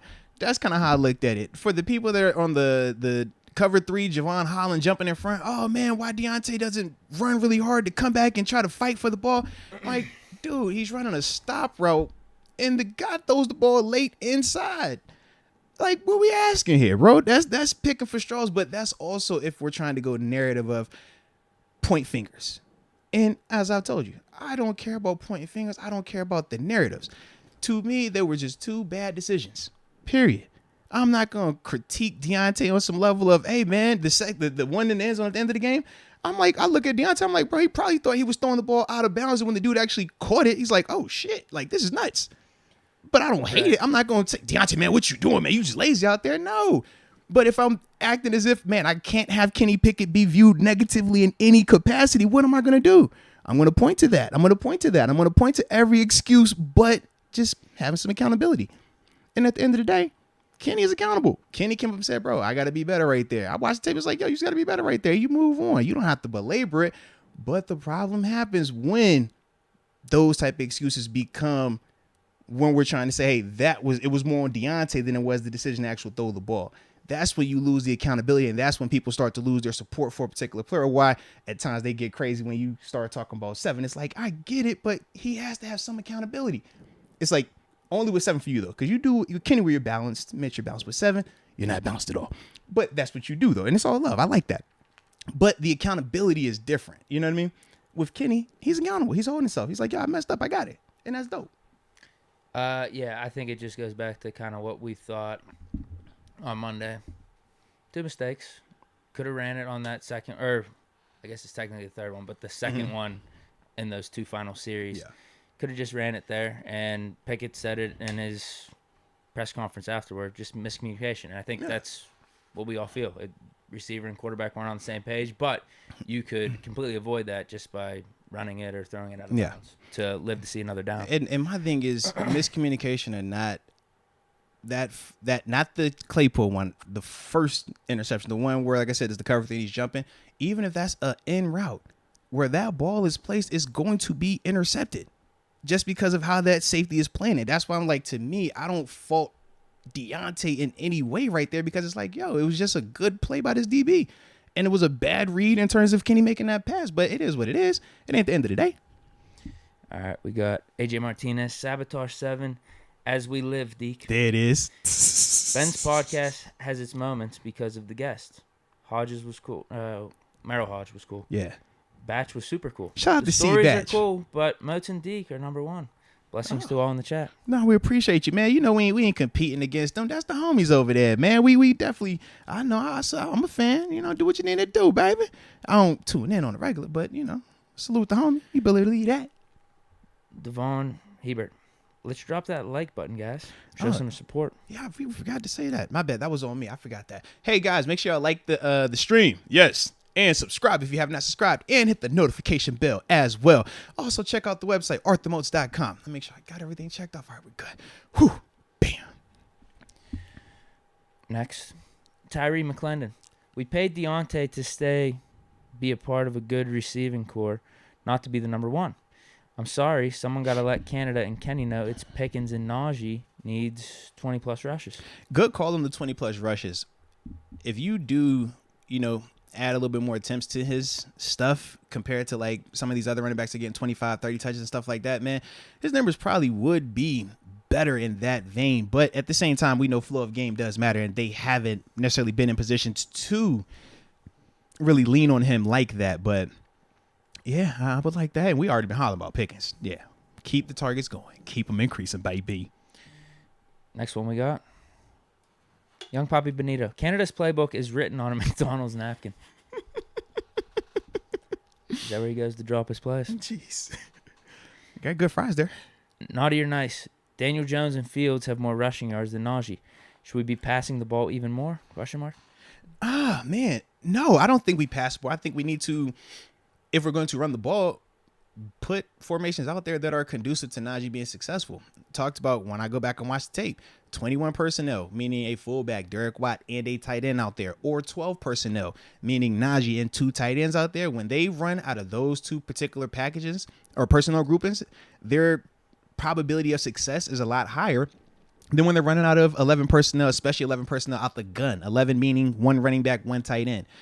To me, I think if you're going to really get the most out of Naji, it's cool to do some of the shotgun runs to change it up. I'm with you on that. But I do feel like you have to commit to using some of the bigger body personnel groupings, because with those bigger bodies, they do block a lot better and more consistently than when you're trying to run out of the smaller personnel groupings. And now you're getting receivers on safeties, receivers having to block linebackers or crack on the DN and stuff like that. It's just a lot harder for those guys to do it. Can they? Sure. But it's going to take a lot more effort, a lot more want to, and at times it hurts a lot more for them little dudes as well, man. So to me, that's kind of how I would look at, improving Naji's numbers, because you can show positive plays on tape out of those 2 specific personnel groupings, even dating back to this last game. So that's kind of how I look at it. But I do know that, it is funny when you see the Daniel Jones part, having more rushing yards and everything like that. Is what it is. Chris Wade, Moats, why no Austin this year in your opinion? Well, we talked about it. Yeah, we did. Yeah. Spent a good time on it. So we either go did. back in this episode. I don't know if you can do it while we're live. Not while we're live, but once the stream is over, it's like literally like the first. And then we'll have some clip ups and stuff for you. Yeah, absolutely, man. Christian Matthias. Told you Slovish is trash. Yeah, that was a take by me that is also trash. KP8 will be perfect when he realizes that the ball isn't going to hit the ground unless you're Tua versus the Steelers secondary. Jeez.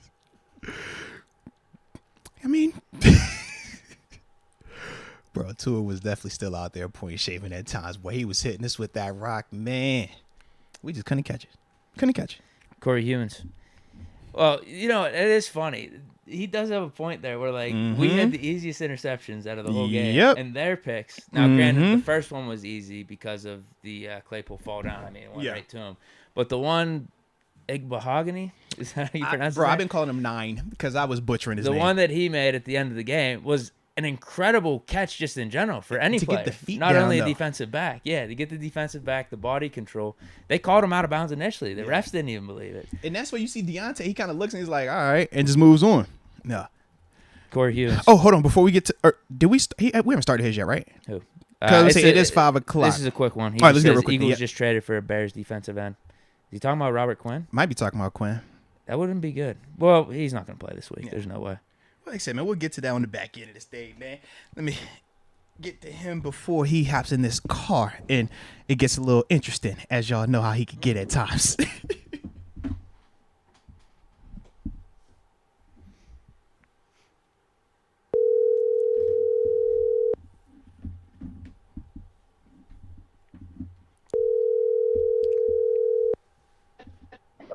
Uh-oh, is that the one and only, ladies and gentlemen? Is that him? Service sound crystal clear over there too, man. Shout out to you. Let's go. So, ladies and gentlemen, boys and girls, the one and only Steelers alum, West Virginia Mountaineer alum, almost home, and more importantly, my mother freaking locker mate. Without further ado, Terence Garvin in the building. What up, Coach Garvin? How we living? Almost heaven. I see what you was trying to do there. You know, we try to have a little fun with it, man. Y'all had a game this weekend, right? Y'all went on by. How'd y'all play? We lost. It's all right. It's all good. You want? Yeah. You was trying to. I know what you was trying to do with that. You knew we lost. I did not. TG, you know I didn't know this, bro. You know me. You know. I'm just little old Arthur in the corner. I don't know anything, man. I'm just here so I don't get fined. Deke told me to ask. He told me to ask, what was going on, how to score. I don't know any of the details, though. I do not know. What team are we asking about? If he told you to ask them, I didn't tell Moats anything. We went into this phone call cold. He was like, yo, man, how did West Virginia do this week? I was like, I don't know. No, I'm not that type of guy. Yeah. I'm not that type of guy. I'm focused on Pitt, and we are not doing good either. I'm not trying to deflect. I know Pitt. We're doing bad right now, man. We're doing bad. I know Pitt. We need to make a QB change. I seen that. Now you're gonna make a QB change. It's time. But you was the same one. Hold on, you heard him? It's time to get the freshman in. It's time to get the young buck in. TG, I remember TG, we were just talking about his takes. We were like, yo, we should go back and look at some of the hot takes you've had, some of the cold takes, and this one just came up. Slovis. Oh, and I admit it. It's a trash take. What can you do? I'm selling my stock on that take. It's over. It's over. No, let's get the freshman in. Either him or Patty. I don't care who, but because our defense is still good. The team's still good. Everything around him is good, even on offense. The O-line's not bad. Receivers are good. We got a Banacanda rushing for 300 yards, and then the defense is solid. Have they played Syracuse yet? Not yet. Yeah, that's an L. I don't know, dude. I feel like I'm not saying that. No. All right. The sad part about it is with how we just played against Louisville. And it was still a good game. I think it was like 7-7. No, it was low key in the fourth. It was low scoring going into the fourth, and then we just let Malik Cunningham. And actually, their backup quarterback came in for a play, drops back with his eyes closed. It's fluttering up in the air. I don't know what our defense. It was like those West Virginia catches you guys were putting on us in that backyard brawl where Daniels is dropping back and has no clue where he's throwing it, but our DBs aren't looking for the ball, and your guy comes down with it. You're drop pass away from being a completely different team over there. All I'm saying is we actually can still win the ACC Coastal and make it to the ACC Championship if we win out. You won't make the ACC Championship. All I'm saying, it's still on the table. Have y'all played North Carolina State yet? We don't play them this year. We play North Carolina this week, though. That might be an L. That might be tough. Hey, I did have another question too, T. Because I'm not all the way into Mountaineer Twitter, but I keep seeing them talk about Neil Brown needing to be gone. What's going on with that? What you trying to do, man? I'm just asking.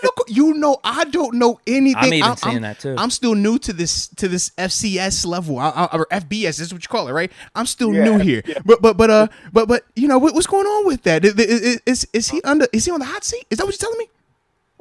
He's definitely on the hot seat. Respect. He's definitely on the hot seat. You're over. You're not going to sugarcoat it. Definitely. Oh my gosh. Definitely on the hot seat. Like, we're just trying to. If we go bowling this year, I'll be honest with you, that would be a good year. They got TCU this week. We still got TCU. We got TCU for homecoming. Like, y'all are wildin'. Yeah, we're on some. Y'all are wildin'.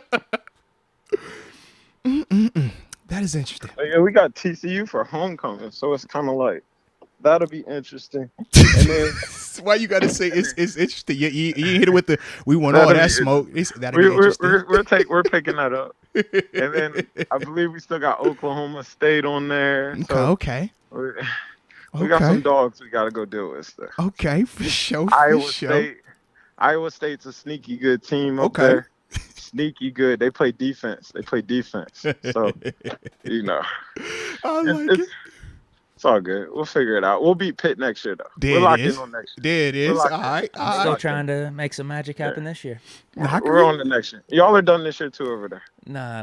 Y'all are done it's all good. It's all good. It's all good. It's all good. Y'all are on the next year. Let's find some common ground. You ready for some common ground? Let's do some common ground. How did you feel about the Steelers' performance on Sunday night? Yeah. Down in the 305 to MI. Yeah. 305, they was down here. I was trying they was, man. I was trying to shout out Coach T. I was trying to say what's up. Man, you supposed to pull up to the hotel, man. You know what time it is. Pull up to the hotel. I talked to Dangerfield. Shout out Dangerfield. He pulled up to the hotel. Pouncey was down there. Out. Double D. Oh, everybody was in the spot, man. We had an away game up here, so we got back late. So I wasn't able to get there. For sure. It was an all right game. It was a good game. I think they're finding their way. Here comes 14. 14 is about to be a major factor. I think he's a superstar. I think he's some light in this. I think he's a superstar. I'll be honest with you. I like Pickett. I like the new, I don't want to say energy, but the new energy. No, it's just a matter of time. It's a matter of time for it all. It starts to come together. Yeah, but it just feels like it's a bunch of freshmen and sophomores out there. That's young players trying to learn, figure it out. Trying to figure it out and learn and figure it out. Even the last interception, to the blind eye, it looks like just a terrible throw, but it's really just not being on the same page yet. Miscommunication, And these are growing pains. Those are what come, like we said. Yeah. Those are what comes with the rookie quarterback. These are growing pains. Yeah. But they'll grow and they'll be better. They'll grow. Yeah. They'll grow. One of the things I had talked about was kind of like in 2014, man. 2014, 15, young in terms of us. You know what I mean? Figuring out offense, defense, especially on the defense side of the ball. But then eventually you start to get it together. You start to click. And then you start to see that talent playing at a high level to what it could really be. And when I look at this offense, man, I feel the same way. It's just like, dude, we know Pickens going to be nice when he get older. You know what I mean? When he get a little more mature. We're seeing Freiermuth as well developing. Yeah. No, I'm listening. Freiermuth's coming. I just think they're still in an identity crisis. That's my only problem.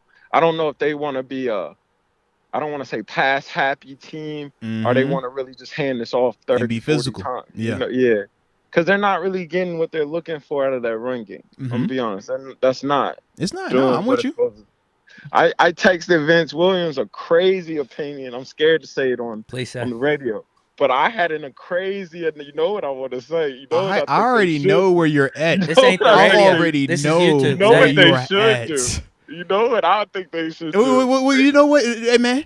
This is they ran out of wine. Jesus said, you know what, I'm going to go ahead and turn that water into wine. So if you want to go ahead and drop the take of TG can I drop my take? This is a safe place. Don't jump on me, though. Don't jump on me, world. You know, you always got to invite. Chat is you know, hey, it's always love over here. But if you got something that you need to get off your chest, baby, you know this is a safe place for you, man. Go for it now. I think it's a safe place. No. Just can't be racist. It can't be nothing. If you got any, hey, do I say no discrimination, no racism, and don't say anything along the lines of what Kanye or AB has been doing, and we do. As long as you don't go there, because I don't need any of that added stress in my life. Okay, I don't want the clicks, the views, or the subscribers that bad. That's my only disclaimer. But the people gonna be mad at me for what I gotta say. They could be mad as long as it's not that. Okay, we can deal with them being mad. Heck, we could just say we experts and they're not. You know, we got that. But when you go that route, I can't protect you over there now. All right, I can't do that one. All right, you seen Aaron Donald? You saw his letter said. You seen Jaylen Brown letter said? All right now. Okay. No problem. Don't you do that to me, TJ. That's all I'm saying. All right, don't you do that to me. I got kids, man. I think while it's still hot,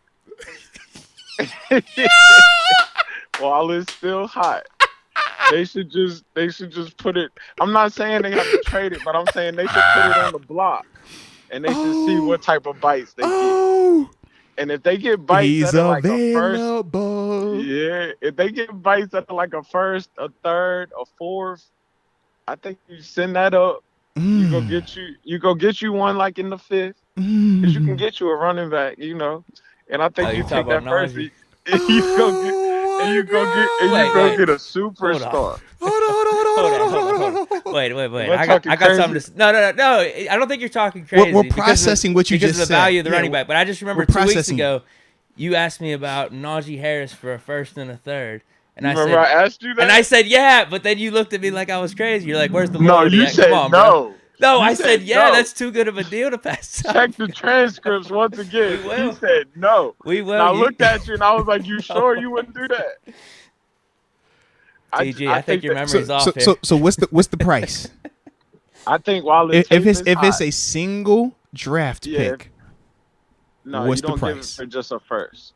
I think you got to get a first and at least a third and a fourth. Now, dude, McCaffrey just went for what, like 2 seconds, a third, and a fourth or a fifth? He went for everything. He's got a bad contract right now, organizationally. And the injury history as well. And I think that's to their advantage that this one doesn't have a bad contract. So I think you can upload that and get some nice pieces. You think you're getting a first for it, though?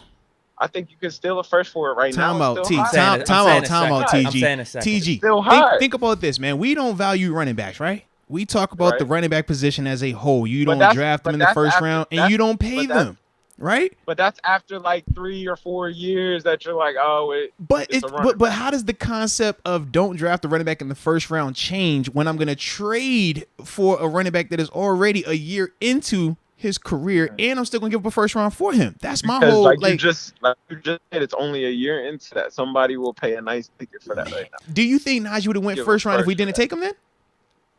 Because it was two running backs anyway. It was obviously Naji, and then it was whatchamacallit, Etienne. Right after Javonte went in the early. He went in the second round. I'm just saying, you could get a bang for your buck out of that. I think. But serious question: would the Bills trade a second round pick for Naji because they're looking for a running back? They're not looking for that type of running back. They were in the McCaffrey, but they're not looking for that type of running back because they want a McCaffrey type of running back. That's not a McCaffrey type of running back. Why would Buffalo want that type of running back? Everybody's type of running back. No, he is everybody. not. We don't know who he is right now. Bro, you watch him. No offense to Naji, you can still see that he is not the same type of animal of a Christian McCaffrey or a Saquon Barkley, though. That is very different. I don't think that's what Buffalo is looking for. Out the backfield. No, and that's fine. But the speed, the explosiveness, that's where he is lacking, right? We haven't seen him do some of the things that we've seen those two guys specifically do open field. Yes, we can. At the NFL level, yes, we can. He's a 4-4 guy. Have you seen him make the plays that you've been seeing Saquon and Christian McCaffrey make at the NFL level? He's a 4-4 guy, though. I don't care what he ran. I don't care what he ran at the combine. I'm asking when you watch him in the games. Have you seen him look like Saquon and Christian McCaffrey in the open field? But at the same time, you could say Christian McCaffrey and Saquon have always been hurt. This dude hasn't been hurt. No, that's the rebuttal. Absolutely, a healthy back. And the contract, and the contract. I'm saying right now, I'm being real. Right now, I would put him on the block. I know it sounds crazy, but I'd put him on the block and I'd see what comes about that. And if I could get some nice somethings for those, I'm with you. I just don't think that nice is going to be in the form of a first. I think we got to look. I think at best you get in the second for him right now. At best, in terms of like the high. I think you could steal a first. You could get a team that's trying to make a run right now. I think you could get a first, a third, and you might could steal like a fifth and a sixth. No way. And his foot been banged up. He got the I'm saying a second. Hold on, man. I think a second would happen. Man, I think a second's best I don't think man. it's that hot. He had like 60, 70 yards last week. He's looked better as the season has gone, but I didn't think it was like that hot of a game like Claypool's. He's still him though. Right now, he's still him. I think. Okay. Question. I think his value is bigger than Claypool's value. Wait a minute. And now, wait a minute. My question: sticking with these running backs. Okay. Is Naji a more talented, gifted, productive running back than a Joe Mixon? Naji is right now today. You don't know, and that's what makes him better. Oh, but Joe Mixon is proven. We know exactly what that is. How do we know that Naji? You take because you can get everything you're getting from Joe Mixon from Naji in a younger, bigger body. I haven't seen that just yet, though. Have you seen that? You've seen that type of play from him consistently, like you see from a Joe Mixon? I mean, it's a longer play. The That's reason, why I'm saying. to TJ's point, the reason to trade would card. be Naji's been behind our line. So maybe you're thinking as a GM or another it could organization. be a guesswork. I'm thinking you're like, all right. You trying to swindle somebody, man. That's what it sounds like you trying to do, man. You done walked around in the shoes and you just cleaned them up real nice, cleaned the bottom of it. It was like, yo, this dead stock right here, man. Y'all can have this. And we over here like, wait a minute, bro. That ain't right. Them used, baby.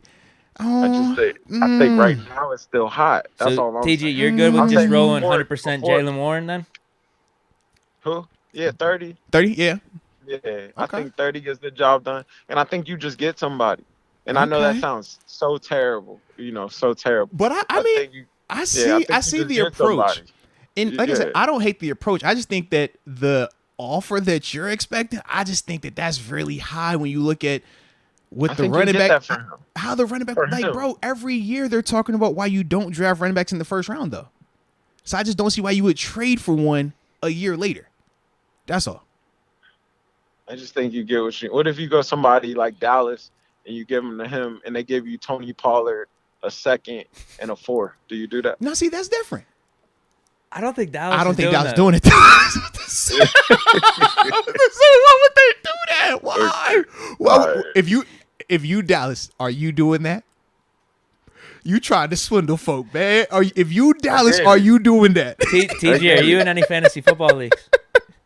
I just think some teams will do it. I think at Kansas City, I don't know if they got any trade picks, but I think they'll do it. Like if you find the right team that's desperate enough and they're hot, because they got to be good too. They got to be good, but very desperate and feel like he is the mix. Yeah, it's got to be like a Buffalo, somebody like that, and you gotta go in there and ski mask them. Yeah, because who else was in the McCaffrey sweepstakes? Was it just San Fran and Buffalo? And that's what you do. I will find out who's in the sweepstakes. Because I'm trying to think, who just got traded? No, that was the cat from Jacksonville got traded to Washington. Right. Yeah, with James Robinson. James Robinson. Yeah, James Robinson. Maybe you could finesse the Jets. The Brees Hall, he's down. ACL for the year. No, that's who he went to. Yeah, he went to Robinson went to the Jets. Gibson. I'm sorry, I get Gibson and Robinson mixed up. I thought it was Robinson. But you see how the Jets? Yeah, Robinson to the Jets. Yeah. That shows you the value. You see how the Jets took that, and that's a good pickup. Yeah, but it was like a fifth round. They traded like a fifth round pick for him. But Robinson's a good running back. Robinson is a good for him. That's all right. You're talking about all right. So the Jets don't have no dents. Okay. So the Jets, and actually it does get dents, man. Remember, he got the most touch. He had 400 touches last year. Najee.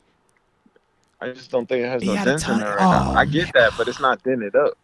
It's got a couple mileage on it, but it's not dented up. I think you gotta strike before it gets dented up. Man, I think you trying to swindle somebody out here, man. If you could get a second for it, man, I think you jump at that.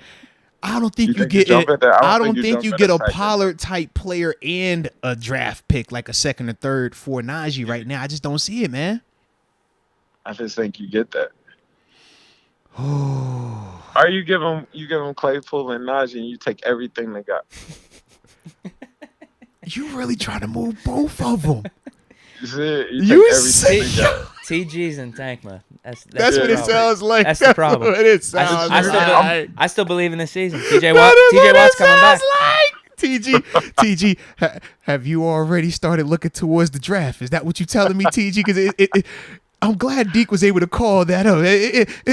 Are you over there looking at top 5 selections? Is that what you doing over there, man? We're seeing what's in the draft right now. Lord. TJ Watt.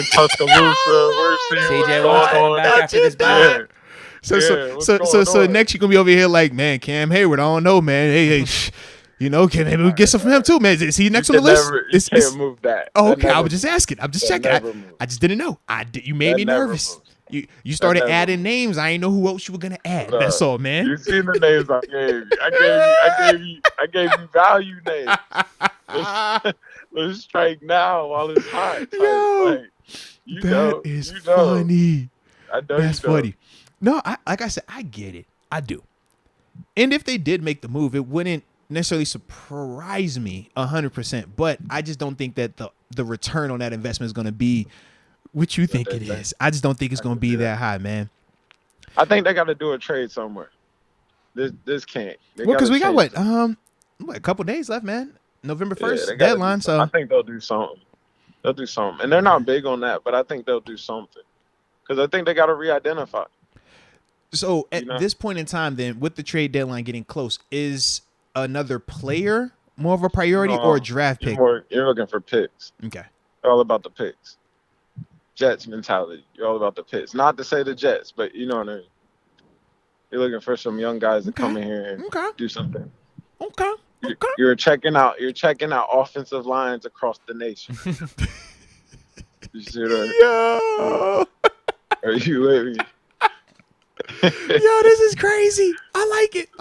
But man, hey, so no matter hold on, how about this energy stuff? You came in here on today. No matter what happens this season, though, no matter what happens, you're rolling with Pickett through next offseason, and he's going to be quarterback it's time. For next. That's it. All right. That's the future. That's all I wanted to hear. I just wanted to hear that because we got some other people, some fake fans out there saying other things. I'm gonna say because some people have been. I already saying, got a whiskey Coke stand all over mine. Some people have definitely been like, "Yo, we're gonna be picking in the top 5." Man, what about Bryce? What about CJ? Not we. They. The fake fans are. They're. I think the people that don't see know no football. Superstars in this next one. It's not no. That's what y'all said. That's what they said about this one. I didn't see no game-changing quarterbacks in this one like that. You did? No, I said that's what they said about this one too. That's all I'm saying. Yeah. With Pickett and Malik Willis. So you're not saying like Stroud and Bryce Young and all that. This draft wasn't life-changing either. No disrespect to them. Mm-hmm. But I don't see these drafts being life-changing. I think Stroud will be okay. You ain't feeling Bryce? I like Bryce. You don't like little quarterbacks. Go ahead and say it. You don't like little quarterbacks. That's what it is. I don't see it yet. I'm trying to see the You don't like the little quarterback. That's what it is. You ain't like Tua. You barely like Hurts. I see what's going on here, man. You like your That's why he's picking the Steelers. Oh, bro. That's why he's picking the Steelers. Why you gotta be like that, man? Why? TG said, "I need a prototypical man. Give me some leg action, but I need to be 6'3", 6'4". I was wrong. I love that Buffalo man. I love him, and I know he's the best thing. But I love that. Like I think that's the standard. Like that's what you're looking for. Like, I'm looking for something big with a big arm that can move. Like, hey, let's go, man. That's the Ben Roethlisberger type. I could dig it. It is. No, it definitely is, man. Yeah, It definitely is, man. You see, I'm enjoying it. I'm glad. I didn't transition I went from 7. Now I get to go back to Josh. So I'm just living really nice right now, man. Look at you. I'm living real nice right now, baby. That's not Steeler Nation right there. That's you represent. You the main one in the stadium booing and all that. I can hear it. Hey, man, I'm up the standard, Deke. Come on now, fire them all. Let's go, man. Let's go. Now, you go? Oh, now I did also want to ask too, man. Bye week is coming up. Yeah. They keep asking about the movement at offensive coordinator because, the offense is progressing, but not to the speed that everybody would like. Yeah. So we just wanted to return to the scene of the crime with you. Would you still continue to stick with Matt Canada going forward, or would you make any type of alterations coming up? I don't think you're going to see no changes coming up. You got a young quarterback, so I think they're going to let this whole thing grow together. Let's see what it is. He's going to give them the whole year. He's going to let them ride out. I think they'll start getting some wins after the bye week, though. That bye week, that week off to replenish, to get good practices in, get it going. Yeah, they'll come back hot. So you ain't feeling this weekend? So why are we making all these trades? Did you say nah? It's like you said nah. You said nah. You said nah. You ain't slick. 2 weeks ago, he was like, "Yo, Philly's the way y'all gonna sneak out of." Nah, that's how you feel this weekend. Nah. You said Hurts wasn't that good. They just traded for Robert Quinn. You seen that? But you don't like Jalen Hurts. You said he's not playing this week. He's playing this week. I think he's going to play this week. He wanted to just drop off the bus. We don't got to scheme that up. Just rush. All you got to do is rush. All you got to do is rush. You don't need to know too much. Go. Get home. Now, the last one that I had in terms of the big decision that was made today, Calvin Austin, the 4th round, speedster wide receiver. Team decided to not bring him back or activate him from injury reserve and ultimately keep him on that for the rest of the season. How did you feel about that? Because he was actually practicing. We don't know what capacity. Was he fully healthy or anything like that, but he was at least practicing. We don't know the deal with that. I don't know how hurt or healthy he is. Isn't there a limit on how many you can bring back? It's a limit, correct? But even in this sense, he would have been the first one in the sense of like him being able to get out there. But the big question was, if he is ready in any capacity, do you throw him out there because of how fast he is, even if he doesn't necessarily bring all of the other stuff in terms of being well-rounded, knowing the playbook, knowing all the other stuff that you need to play at this level? Would you still have just put him out there because of the speed, though? You drafted him. You care about him. Like, you drafted him. You want that to work out. There's no room for him right now. Not to be like that, but where does he, like, where's he getting in at? I mean, that's what I looked at as well, just in the sense of, you said, whose targets are you cutting off on, or who you taking off the field? Yeah, and you're not taking Deontay off the field. I don't care what you're doing with that. And I think you want to keep Claypool's stock hot, if that makes sense. You know, you want to keep playing the game. You know how it is. You know how it is. You got to keep the targets flowing. You got to keep the targets flowing. You got to keep the stock hot.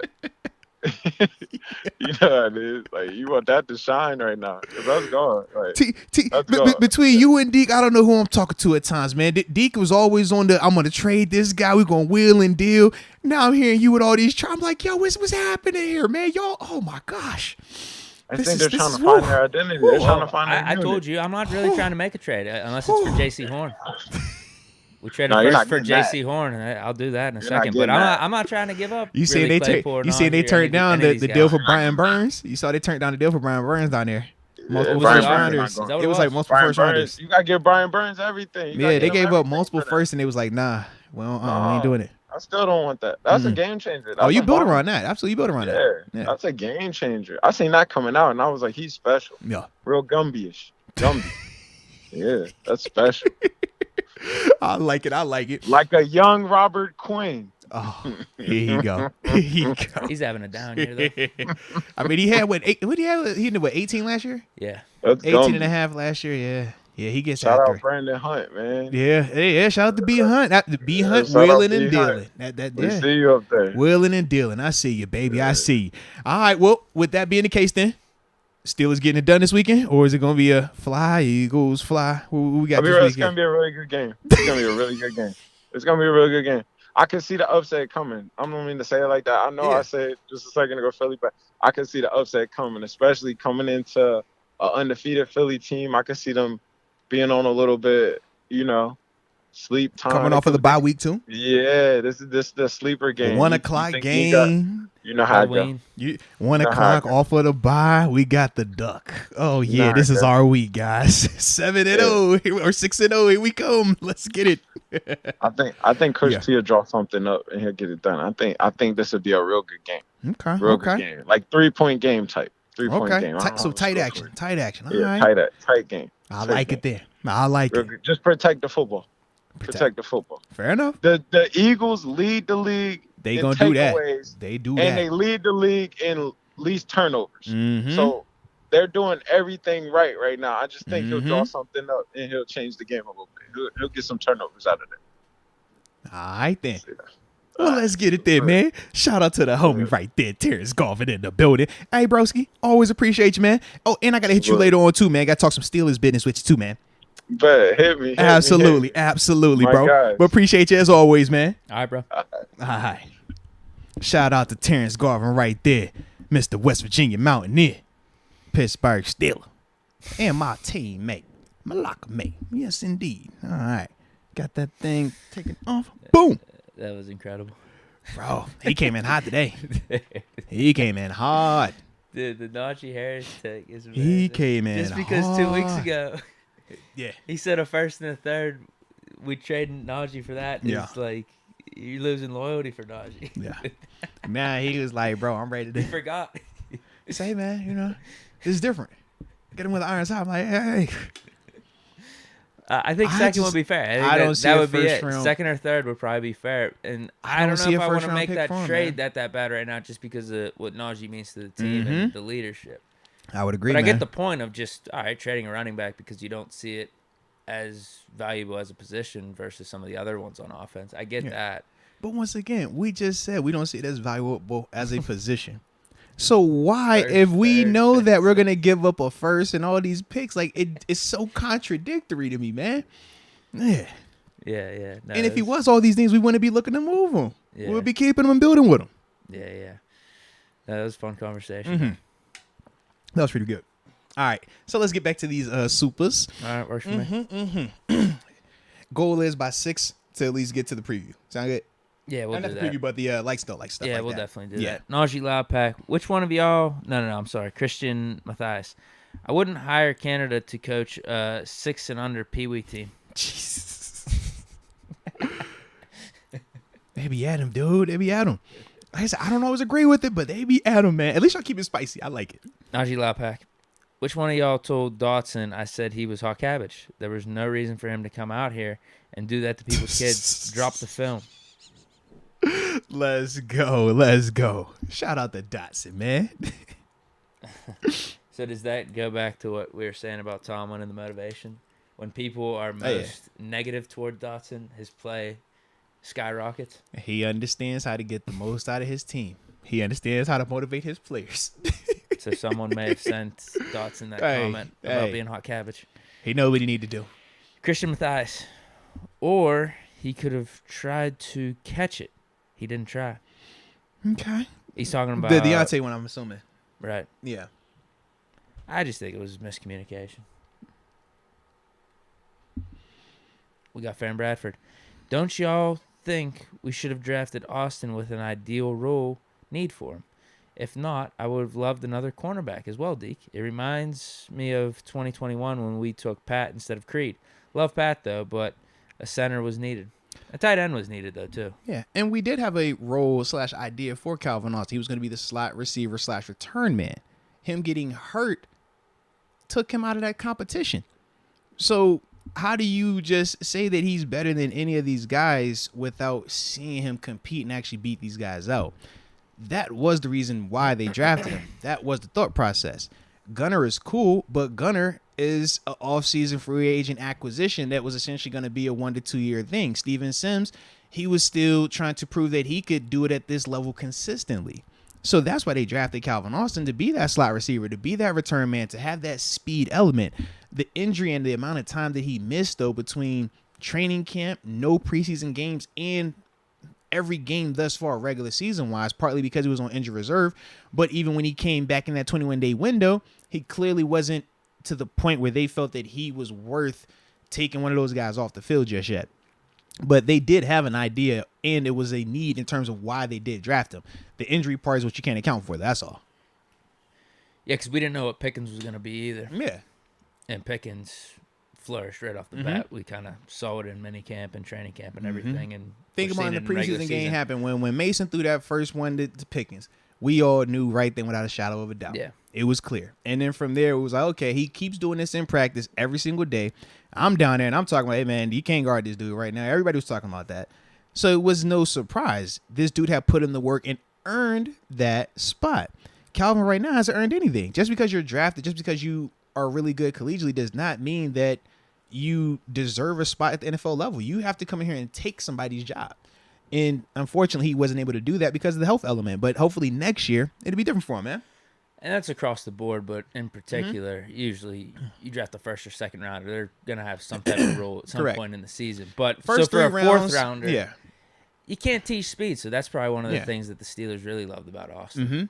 But the first 3 rounds is where you're really trying to say these are the guys that we plan on playing early. 4th round is the last, like that in between of how relevant in terms of what you want to invest and how much you want to game plan around this player versus them not mattering. In terms of we talk 5th, 6th, 7th, those are the guys you don't account for really playing. So he's right at that middle part right there. So it's still no guarantee that he was going to work out anyways. But just in this year, you know, the injury really threw him off. And that's unfortunate. But hopefully next year, you know, he'll be able to go out there and make some noise. Gorilla mode. Fans need to be thankful we're building for the future, not renting washed QBs like other franchises, the Colts, the Broncos, etc. All young pieces on offense and nowhere to go but up from here. Hashtag hire Canada. Okay. Yeah, how'd you feel about the movement, Matt Ryan? I don't know enough about it. I did see it had something to do with his contract, though, where he's not going to get certain incentives. I'm sure that's part of it, too. I know the thing the team tried to say publicly was He is actually hurt, right? Yeah, he's been dealing with I forgot. It's not his hand, but he was dealing with something. And he was talking about how the running game hasn't been as good. The O-line hasn't done what it's supposed to do. So, we failed him. I'm like, man, it sounds good, but it probably is the contract stuff as well, man. But yeah, they're going with Sam Ellinger. Yeah. I forget who their third guy is. Their third guy is actually a bigger name than him. Who the hell is their third guy? I haven't even looked who the third guy is. Yeah. I'll look it up in a little bit, but I think that dude's from Texas. Really hasn't done anything in the league, so I don't know. Are they tanking right now? They might be. That's good for us. We play them on Monday night. Yeah. They still have.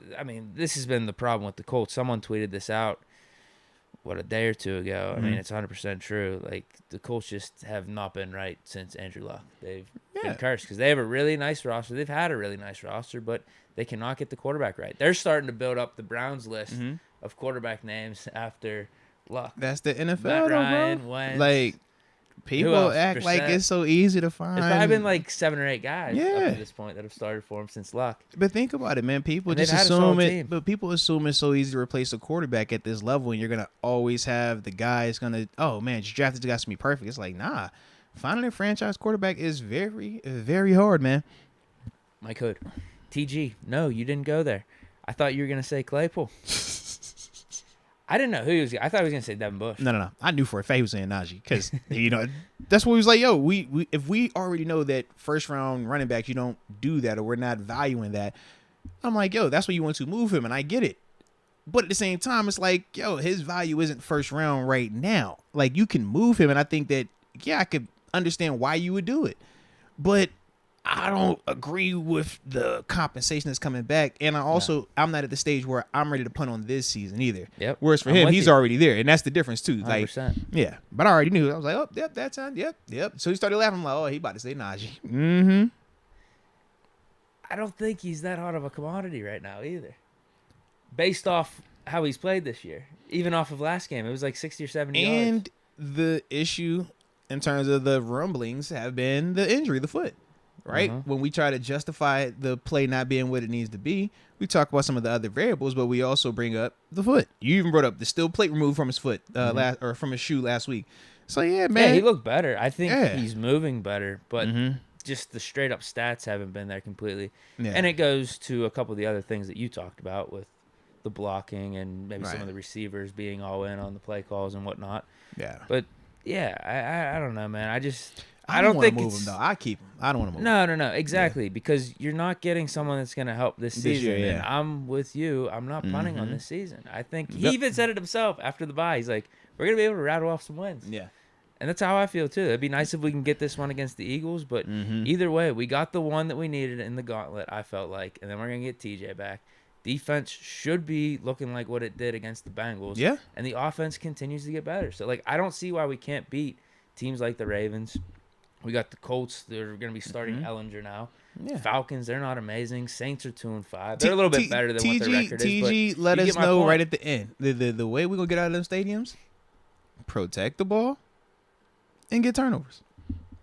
We do those things, we'll be fine. And we had our chance to get the turnovers last week. And the 2 turnovers, we had the 1 turnover with Claypool falling, but the 2 turnovers against Miami came into 2 last series where we're trying to win the game. So there's a little bit of context to that as well.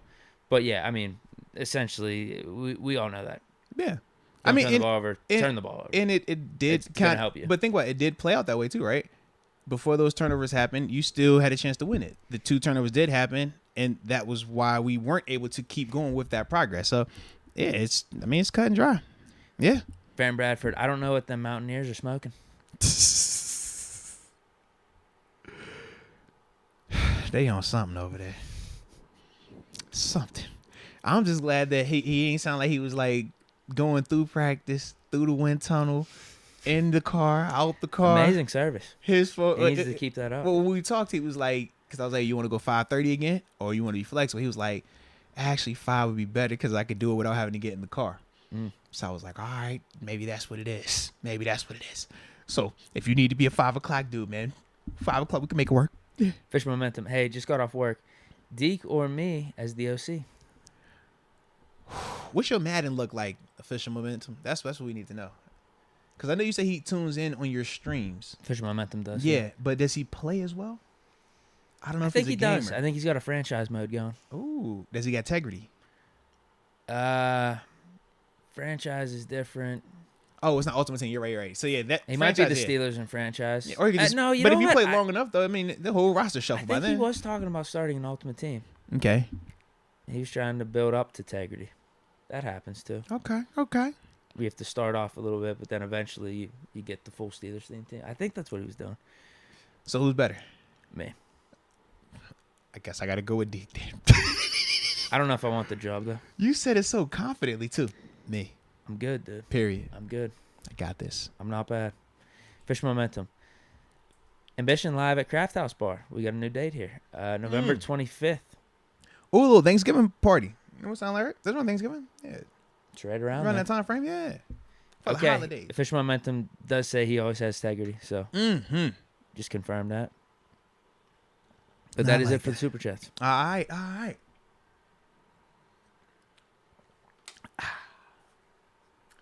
So with that being said, let's go ahead and talk a little Philly. Likes, don't likes. Sure. And then we'll wait for everything else for tomorrow, which, by the way, we do have a very fun guest for tomorrow, ladies and gentlemen. It will be Arthur Mollett. Ladies and gentlemen, Arthur Mollett will be joining us tomorrow at 4 o'clock. So you definitely want to make sure you tuned in for that one, man. Excited to talk to him, man. That's the homie right there. I like him a lot. But to start off the Philly element of today's show, and let us know what y'all, how y'all participate in this thing, man. Talking about 3 things that we like. 3 things that we like about this Philadelphia Eagles team. Just likes. And just 3 things. All right. But drop that in the chat. We will address those once we get through ours first. But I guess I should ask. Do you want to go first? It don't matter to me. All right. Well, yeah, I'm going to go ahead and go first there, man. For me, first thing that I do like about this Eagles team is that they are a veteran group defensively. When I look at some of these names, Brandon Graham, shout out to my homie right there, man. Coming in class of 2010. Yes, indeed. 6 and under crew. Big time respect. Fletcher Cox, been doing this for a while. Javon Hargrave, a.k.a. J-Wob. Oh, a little Pittsburgh Steeler, Once still, always still, how we roll. Hassan Riddick, another dude, man, been in this thing, doing it for a little bit. Then on the back end, Darius Slay. And then he's still on the younger side of it, but the 2 dudes in terms of James Bradbury, he's been here for a while, but C.J. Gardner-Johnson, a lot of experience, a lot of playmaking, a lot of guys that when you talk about the balance of high-end talent and just really good players who are consistent, to me, this Eagles defense, they reflect that. And that is a big reason in terms of when you watch them on tape, why they are as consistent as they are in terms of taking the ball away, in terms of rushing the passer, in terms of just tackling. They play really good, just pro-level football on that side of the ball, man. And like I said, I do feel like it is largely because of the veterans that they have over there, man, the proven commodities. So that's the first thing that I like about this team. First thing I have is their rushing attack with Jalen Hurts and Miles Sanders. Mm-hmm. And I guess I can, in particular, talk about the offensive line, too, because that is obviously a part of the rushing attack. Yeah. And should I have added Robert Quinn to the veteran group? Well, he's already listed as their starting defensive end on the depth chart right now. So, yeah, you got Robert Quinn as well. So it just adds to the proven productivity, the veteran. Yeah. I kind of want to see what they gave up for him because they had to have happened right before we started. Yeah, he would be. I know T.J. Watt's going to be coming back, but he would kind of be a guy you'd consider trading for because we were hurting with that old edge rush depth and stuff. Because what if he went for I don't know what he went for, bro. 4th round pick or something like that. I know he isn't having as good of a season as last year, but still. Hold on, let me check this real quick because I am pretty interested. Chicago Bears trade defensive end Robert Quinn to the Eagles. 4th rounder. Quinn has been with the Bears since April 2020. Signed that deal's terrible though. 5-year, $70 million deal. Because, I don't know when it runs out though, and the dead cap gets taken off. He signed it coming off of another big season as well prior to going there. That was the other thing. Because if I remember correctly, let me pull up. And they were probably trying to pair him with Mac and everything, and build up the defense that way. But yeah, you know what? While I'm at it, why not even check the contract? Because I mean, they're gonna have a lot allocated to this defense now. Yeah, no dead cap after this year, so actually that's not a bad deal for the Eagles. Yeah, and then just based on his numbers from a productivity standpoint, let's see. 4th round pick. That's a pretty good deal. Only a $7 million cap hit this year. Yeah. We could have afforded something like that. So he got to Chicago in 2020, down year, just 2 sacks. Then last year, 18.5 sacks. But prior to that, he had 11.5 in Dallas, 6.5 in Miami, 8.5 in the Rams, 4-5, then 10.5, 19, 10.5, 5 as he got like earlier in his career. But as a career guy, 102 sacks on his career, man. That's the magic number when you talk about pass rushes, baby. You get in that 100 range. Whew, filthy. Yeah, underrated career for him. Yeah. But back to the Eagles' rushing attack. Miles Sanders is having a really solid year. Jalen Hurts is a huge part of their rushing attack. Not only just for maybe some of their design runs, but he gets a ton of them when things are breaking down in the passing game. So that's something we're going to have to watch. You're going to have to contain Jalen Hurts one way or another because he'll pick up first downs and like really deflate the defense because you think you got it. You got him in like a 3rd and long scenario or like a 3rd and 5, 3rd and 6. And he's just able to take off. He has really good pocket presence with that stuff, too, I feel like. He could find when it's breaking down, find the hole, find the lane to get those 10 or 15 yards. But he's not looking to do it first. No, he's not. He's dropping back to pass, and he's looking around the field, scanning the field, and then he could just take off. And he's smart with it, too. Like, he'll know when to slide. He'll know how to avoid the big hits. But he's a huge part of their rushing attack. But the offensive line, too, I'm absolutely amazed at some of the holes that Miles Sanders is running through. Yeah. Absolutely amazing. Their run blocking to me is where they excel in terms of the offensive line. Yeah, 100%. Because there are times I think when Hurts will drop back, you can definitely get pressure on him. But that's why he's playing like he's really stepping up for the Eagles and using his feet when he needs to. Yeah, and that's what's kind of helping the offense move along and everything. So I got to go with rushing attack. I do like that. For me, I was kind of torn for my second one between me talking about how consistent they are as a team versus how talented they are as a team, man. Because when you're talking about Philly and we talk about some of the marquee names, I talked about those guys on the defensive side of the ball, but even offensively, we talk about Jalen Hurts, man. He's been playing at an MVP caliber level this season. We talk about A.J. Brown. We know who he is. This dude was a monster. Devontae Smith, man, he's been balling out as well. Miles Sanders, another good guy. Dallas Goedert, really high emerging tight end. We're hoping that Pat continues to emerge on the same type of trajectory like Dallas is. And then even offensive line-wise, man, Lane Johnson, dude been doing it for a while. And high-end draft pick in terms of Landon Dickerson. Now, Landon playing guard. I like him in run protection. I like him in the run game. Yep. But as a whole, they do have a lot of talent. But the other side is the consistency element of it, man. When you talk about their offense, even though they don't pass block the best, they are consistent in terms of how they like to make their calls, in terms of some of the misdirection. And then when they do want to dial up a shot, they've done enough misdirection-wise, or they've done enough protection-wise where now Jalen does get a chance to take a shot downfield. And then the consistency part is their receivers, man. They win. They go out there and win on those perimeters. Dallas Goedert, man, he is another one of those dudes that he's a matchup nightmare at certain times, man. But then on the defensive side of the ball, when you talk about how they all fly around, when you talk about their ball skills, when you talk about the ability to just be opportunistic at times, but not opportunistic in the sense of luck, but opportunistic in the sense of, man, they're always in the right place. So when a pass is tipped, it's 2 and 3 dudes around. It's guys flying to the ball because they're very, very consistent in their approach pre-snap and post-snap. And that goes back to how veteran they are. But to me, the consistency across the board, man, is something that jumps off the table or jumps off the tape to me when I'm watching this Philly team. My second one, I'm keeping it pretty simple. I like the rushing attack. I also like the passing attack. Yo, the passing attack is filthy at times. It's a really annoying offense to watch, though, and I'm sure it's a really annoying offense to defend against. The way I look at it, and this is actually one of the reasons I like us, or like our chances against the Eagles in this game coming up. I view this as a combination of the Dolphins' offense in terms of how they design the plays, because literally almost every time they drop back is an RPO. Yeah. Literally every RPO, time. And that's all Miami does with Tua. RPO, or we're gonna move. We're moving the launch point. We're never keeping it consistently. They got drive guys back. in motion too, all that type of stuff. So the misdirection, baby. Very similar to a Miami. Very similar to what our offense should be looking like. But then going back 2 weeks ago, they got the type of weapons in a way like the Buccaneers.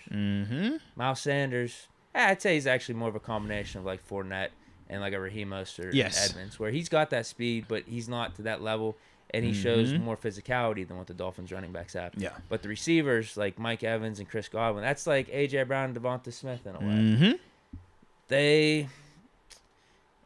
We can handle them. They're not like a Tyreek Hill and Waddle where they're just blowing completely past you. At least not, in my opinion, how the Eagles are utilizing them. They're doing a lot of these RPOs. They're trying to get the ball out quick with Jalen Hurts to an A.J. Brown. Yeah. And it's like they're picking up chunks. And a lot of times they are getting open just because of the design of the plays. Yeah. So we got to tackle them. But it's been working. So to their credit, their passing attack is pretty nice. But what I'm saying is like why I like us against this is we've already handled this. Back-to-back weeks in some form or fashion in back-to-back weeks. These type of receivers we handled against the Bucs, and this style of offense we handled against Miami. Now, granted, the quarterback's different in the scenarios here. I think Hurts is better than Tua. I was going to ask you, who do you think was playing better between them two, man? I take Brady over Hurts just as a quarterback, but Hurts in this system obviously more dynamic, can beat you with the legs. Yeah. So we can handle this type of offense. I know people are going to be all high on the Eagles, them being 6-0 and stuff. Are you going to give them the lay down the gauntlet, man? Don't y'all be over there fake fanning it, man, enjoying Philly? All I'm saying is, like, they deserve respect because it goes to all the stuff that you were talking about. They're, like, a really good team, but it's nothing that we can't handle. Correct. They're doing all the right things if you're watching these games. Because there's been a lot of close games they've been in. They've gotten down, but they've figured out ways to come back. Yeah. They have gotten up, and they've let teams come back, but they've found ways to win in all these moments. So even though they have this good rushing attack, they have this good passing attack, we can handle it. Yeah. We just got to take care of business on our end. But, yeah, I do like their passing attack. I like it. Jalen Hurts, those receivers, Dallas Goedert, as you mentioned as well. Yeah, and the final thing that I had that I like about them, man, is just their confidence as a team. They believe in who they are. They know they nice. They know they're talented, and they know that they can beat literally anybody that they come out there against if they play to their full potential and protect the ball, because they're going to create turnovers. And that kind of piggybacks on the consistent element, that kind of piggybacks on the veteran group element. But the confidence, to me, man, it does matter. It's times where we look at our guys and we're like, where's the confidence at times, right? We hollered about that with Mitch and stuff. Devin Bush, up until this season, he's really picked it up. But in terms of confidence, man, they believe that they're going to win. Now, you said whether they're trailing, which they don't do a lot of, but they always believe that they're going to win. They always feel like they're in it. They feel like they can make a play at any level. They feel like they can do it through the passing attack, through the rushing attack. They can slow win. They can, have a shootout with you. They feel like they can rush the passer. So when I look at that confidence, it does help. Just from a player that played on a team where we had confidence like that. When I watch them at times, I'm like, yep, I know that feeling right there where you feel like it doesn't matter what they do. We got to answer for it. That's how they look at times, man. So the confidence is definitely there for me, man, when I look at that part in terms of what I like about Philly. All right, my third one is their pass defense. They are second in the league in interceptions. Yeah. We're tied for third. We're not too far behind. We actually should be leading the league in interceptions. We should be, yes. But there is a reason why, because they have some really big name dudes back there. You talk about Darius Slay. Traded for James. Did they trade for him? No. Bradbury, no, he signed there. Yeah. Did they cut him? I can't remember. I thought he signed this offseason. Let me pull it up. The Giants might have cut him. Either way, they acquired James Bradbury this offseason, either through trade or signing. And we were talking about whether or not we wanted to try to trade for him or not. But anyway, they got him, Darius Slay, Avonte Maddox. He's a pretty good nickel corner. And then they just traded this offseason. Or not, was it the offseason or middle of the season? I can't remember. It was earlier this year for Gardner so Johnson he was a free agent signing, it looks like. That's what it was. In terms of Bradbury, that's what it was, because he was available. We were talking about whether or not we should sign him. We didn't know what his number was. Yeah. Would it be for like a year, like $8 or $9 million or something? Does that stall Ahkello Witherspoon's growth? 1 year, $7.25 million price tag. And then when he signed it, we were like, oh, damn, we could have done that. Yep. But at the same time, there was a lot of faith in Witherspoon. We just brought over Levi Wallace to be our cornerback too, Cam Sutton in the slot. So we still had faith in our guys. We definitely did. it was like a give and take type of thing where I would have taken Bradbury any given day, but it's just like, how do you look at the cornerbacks you got in the room? Where Witherspoon really performed well last year, because he's got very talent. Hot, yeah, and he's got talent. So if you believe that he could be that type of dude, what is that saying if you're bringing a Bradbury in? But their secondary is really good, second in the league in interceptions. And if you're just watching them on a play in and play out basis, dudes aren't open. Dudes really aren't open. They're playing really good. Yeah. They're playing really good. Like, interceptions is one thing because you could get those in various ways where the quarterback just sucks and he's throwing into a tight window and it gets tipped and whatnot. But no, they got some good coverage just across the board. If teams are completing passes on them, it's in tight coverage. So you got to give credit to the Eagles. And they got a Pitt guy too, man. Avante I know. Yeah, he been doing his thing too, man. So yeah, man. So let's see what the chat said in terms of what they like about the Philadelphia Eagles. Leonard Gillum says he likes their D-line, he likes the offense line, and their wide receiver core. I would agree with those. All right, let's see. Knight Rider 16 says the limited penalties, Jalen Hurts, and their offensive execution. Raw dollars. Jalen Hurts, 1, 2 offensive line, and then 3 defense overall. Okay.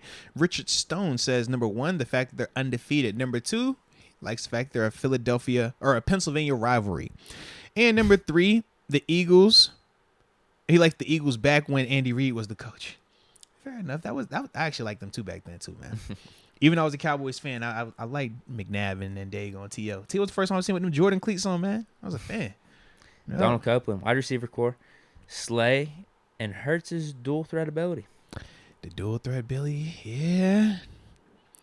That's what makes him very, very intriguing right now, too, man. Yeah, if it's 3rd and 1 or 4th and 1, they're QB dude. sneaking too. Yes, like, that's a huge asset. They will run and they'll run a legit like QB draw.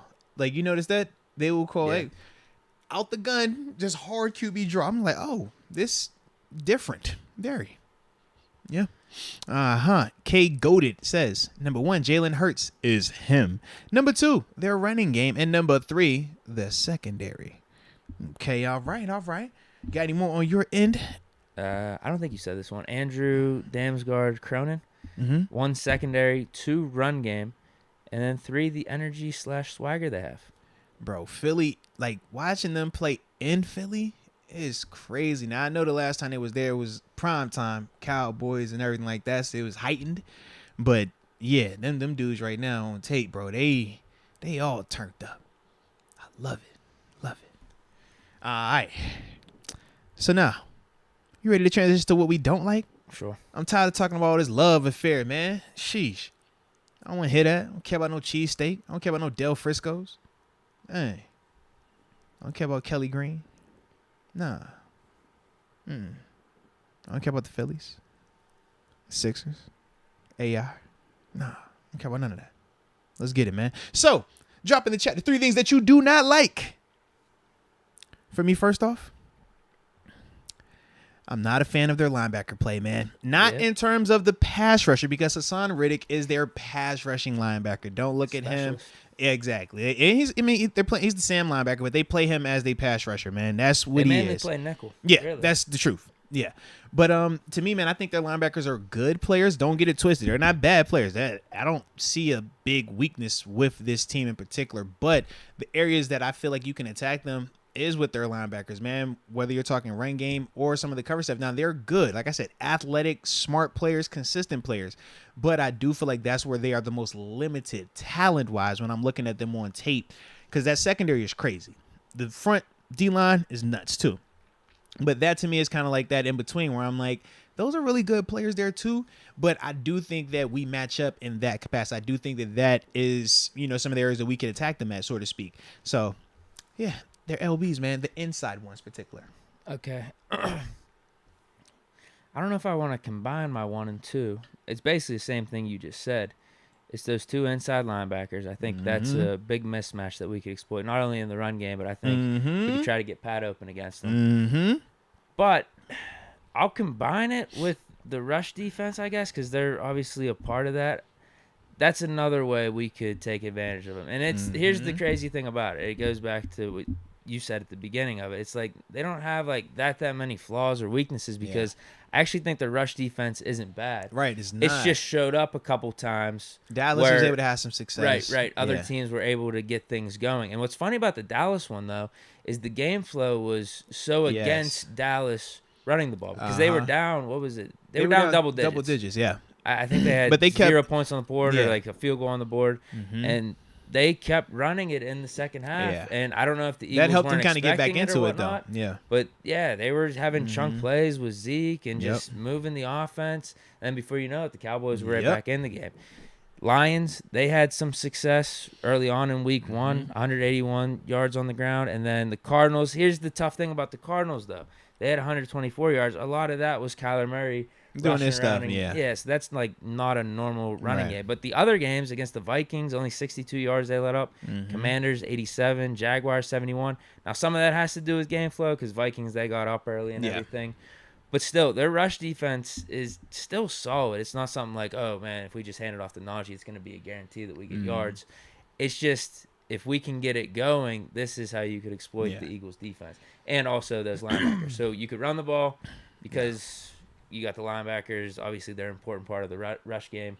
We see that here in Pittsburgh with Miles Jack and Devin Bush. No, 100%. If they're not on, we're giving up lanes and everything. So their linebackers are the weakest part of their defense. But then also I think Pat Freiermuth, he should be able to get open against them too if they match up against them. No, I like that, man. So I guess that's like my 1 and 2. But I also could have – no, I could have an extra one. So we can keep this going. No doubt, man. For me, man, their pass protection.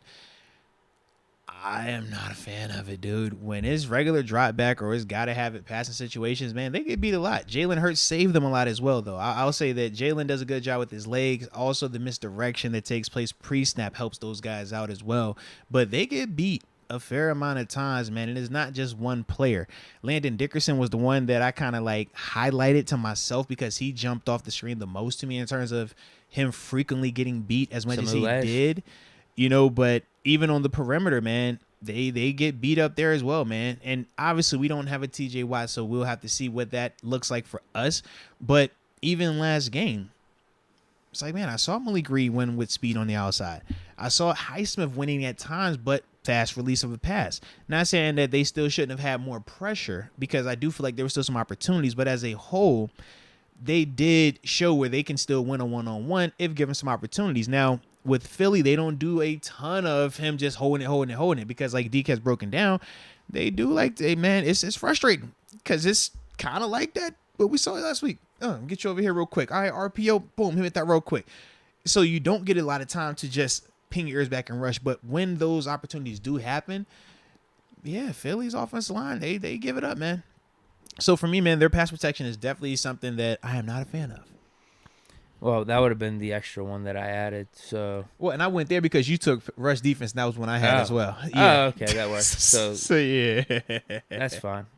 I'm with you because as much as they are like a solid team, and Hurts will at some points have time. A lot of it is due to scheme. You can get around this offensive line. You just got to take advantage. You just got to tackle Jalen Hurts. You can't let him pull a Zach Wilson on us. But it's been difficult. Or a Justin Herbert last year where you're not even watching him. There's no contain on him. You're just letting him run free when no one's open down the field.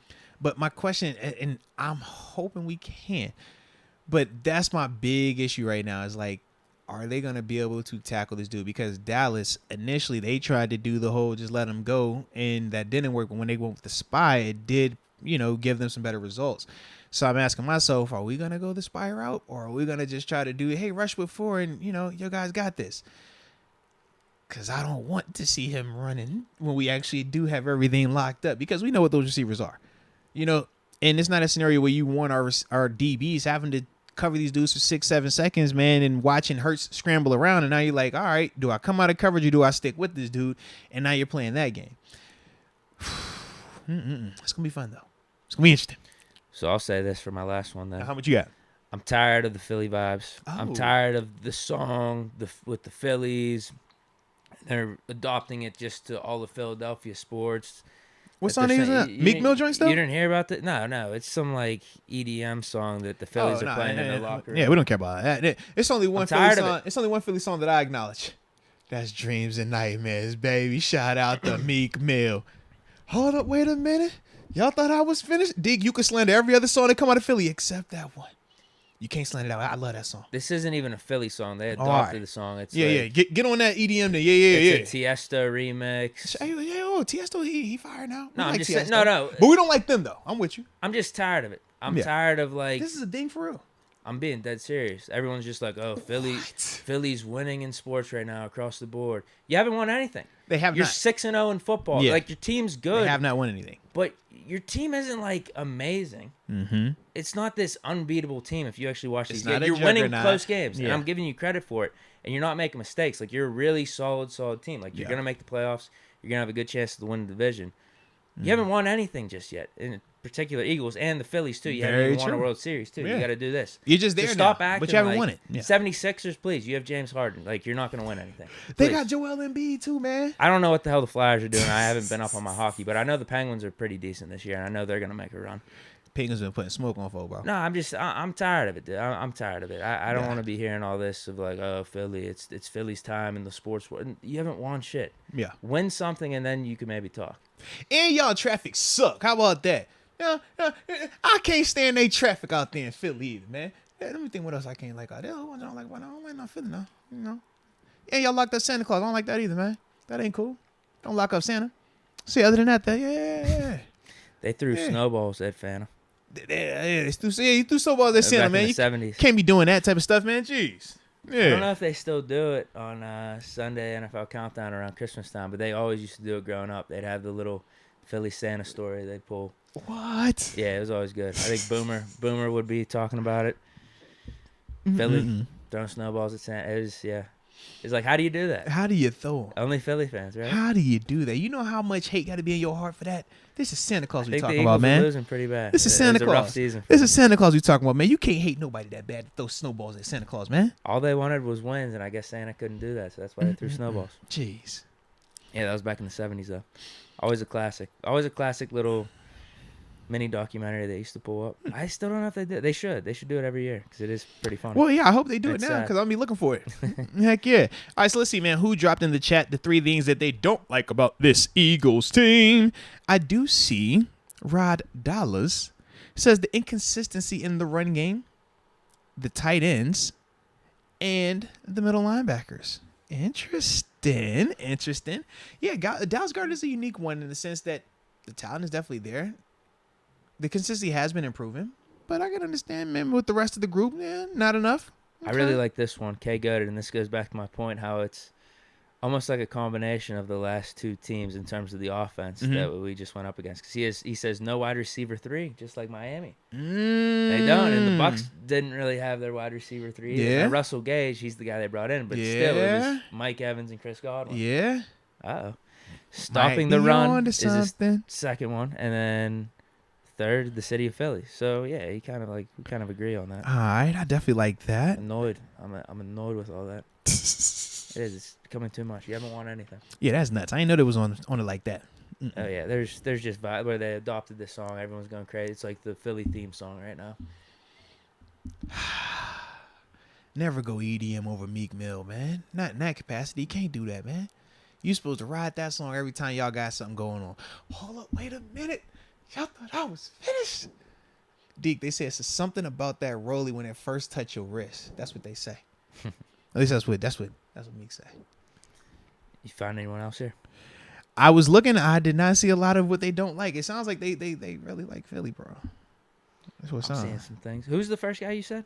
Jeez. Was it Rod Dollar? Might have been Rod Dollar. Okay. Yeah. I don't want to repeat him. Sobe Shout. Miles Sanders is a Woody High. This maybe go back to the likes then. He says Miles Sanders is a Woody High alum. Their offensive scheme. Yeah, this must be. I definitely like them. Yeah. And 3, consistency on defense. He is Woody High, huh? Okay. Kyle Glenn is just speaking in general here of things he doesn't like. Oh, what says Canada, our offense, and says my dad. Damn. Dang. Pop's quite a stray. Lord, it be like that sometimes, man. Sometimes the strays get by. Happens, man. It happens. All right. I'll try to find one more. Sean McCartney, he says going 2-6. Wow, come on, dude. So he's already counting us out. I was about to say because it was 2-6 right now. That sounds like us, right? And then he says can't cover the point spread. Wow. Good teams win. Great teams cover. Sean McCartney's counting. What's the spread this week? Have you looked at it just yet? I think I did. I think it's 10. I think it's around 10 or 10.5. Bro, is this 3 weeks in a row with double-digit spreads? This would be Miami wasn't double digits. It was like 6 or 7 against Miami. Yeah. What was the Bills? Bills was 14. Was it? Yeah, remember Bills was 14. That's what the whole man, we ain't never heard of a 14-point spread. Oh man, definitely take the points. And then it was like, oh, they covered too. Yeah, that was a shock. I think Tampa was the 10. Tampa was 10 points. Yeah, it was 8 initially, but I think with all of our defensive injuries players and stuff being out, they bumped it up to 10. 3, and then his third one is being the worst team in Philly when Philly wins, or in PA when Philly wins. Come on, bro. Dude, don't count us out, man. Tell me, the Pirates playing Philly too. I mean, in Pennsylvania, man. So nah. Stills ain't never been worth. Don't you do that. Don't you do that. Somebody gotta get it straight. You know. All right, so that looks like that's it for the likes and don't likes then, man. Yeah, that is it. All right, what's these supers talking about? We got any action? Any activity? Absolutely, we do. Okay. Oh, hey now. Farron Bradford. Let me know if I'm right. I think that is right. I believe it is. He says, well, since 14 is that guy and Austin is coming back next season, do we need 4 solid receivers or should we move on from one of them? Keep 14 at all costs. That is an interesting question. Depends on what you're getting. Like if you're getting a sick cornerback or like a sick left tackle or something, then you think about it. But I like the guys we got. I mean, but you like them this season. We're talking off season now. I know. It's something to think about. It's definitely something to think about. Yeah, that is interesting, man. I mean, it goes back to your point, I was about to say, you're like, still making the move you're blindly. Yeah. Austin. Before you get a chance to see it. Replicating either Claypool or Deontay's production, which even if we feel like they haven't lived up to their potential, it's still good players. They're still good players, man. Exactly. Yeah. Productive players. Like, what do we doing think for multiple seasons too, man? Austin coming into his first year, whether it was going to be this year, it's obviously not, or going into next year. If he got like 600 or 700 yards, we'd consider that a success. We would love that. We'd be like, yo, that was big time. That's Claypool's floor and Deontay's floor is higher than that. Yeah, Claypool did 800 last year. Yeah, and we were disappointed. Exactly. Deontay had a band on us, and we was like, yo, you still had a lot more that you could do. I don't think it would be the worst thing just to see what would be available, but I'm not in any rush because you still have Claypool on his rookie deal. Now, he might want the extension. That might put a wrinkle in things. And that might have nothing to do with Austin coming back because you're just like, all right, could we afford Claypool with all these other guys? And if that's the number that he is looking for as well, But if we could keep it as is, I'm not opposed to that because now Austin's going to have that full off season to try to implement him in to where maybe – this year we were talking about him getting in for like 5 or 10 plays. Right. Maybe we'd get him in for like 40% and having like a legit role next year. Exactly. But still have Claypool, Deontay, and Pickens all doing their thing. Yeah, I don't mind it. And I think it still works out too, man, because at the different stages where they're at, you're not going to have to worry about losing all of them at one time either. That was part of the issue when you talk about our offensive line, right? The transition that we went from, Pouncey, DeCastro, Ramon, Al, and Marcus Gilbert, Matt Filer, you know what I mean? Then it became, 4 of those dudes gone within 2 years? And then actually all 5 of them were gone within 2 years, essentially 2 to 3, 2.5 years? Was 2.5 years? It wasn't too far off, yeah. No, from Ramon being the first one. Ramon was the first one, and then it was Pouncey and DeCastro together. And Ramon? Al, because Al went in free agency, Yeah. So, that's a quick and drastic overturn before you're able to replenish the, stock. So right now, Deontay is the first one that you're worried about leaving, but you gave him a 2-year deal, so you're good there. Claypool, he has this year and next year, so you still have time with that. But then after that, Pickens, rookie. Austin, rookie. So you're still going to have some element of and we can just draft turnover. Another dude in the second or third round. Absolutely, but you want to keep some form of that, filling in there. Fish Momentum says, Ambition at Rivers Casino. We got another date here. Oh, he back. December 30th, 9 p.m. Let's get it. And it says #IntegrityDeke. Let's get it. Next one we got Devon Herbert. Y'all traveling to Philly? I won't be there. I know that was one of the ones you was considering. Yeah. No, I'll be around here. All right. It would be fun to be out there. Yeah, I'm gonna be here, but I'm actually, bro, I got something fun planned on Sunday for the game. I'm supposed to like pull up on somebody. Like, remember how was it last year? Yeah. No. Actually 2 years ago during like COVID was heavy. They would have me like go to different fans' houses and do like a pre-game like tailgate type thing with them. Yeah, like Giant Eagle was sponsoring stuff like that. So they done spent the block, Deke.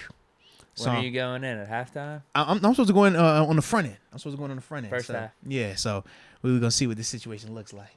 That'll be fun. I'm a little excited, but at the same time, did you do it? Did you actually do it? Yeah. I did it for. Or was it virtual? I can't remember. No. I did multiple ones where it was virtual on game days, but then we also at the end of that season we started having me actually going out. That was the Duck and Mason season when that whole started.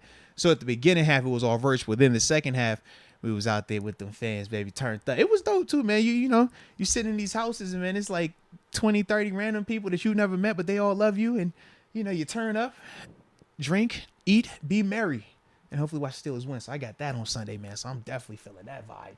It's gonna be one, man. Hopefully we get it done. You need to pick a jersey, dude. I need to pick a jersey?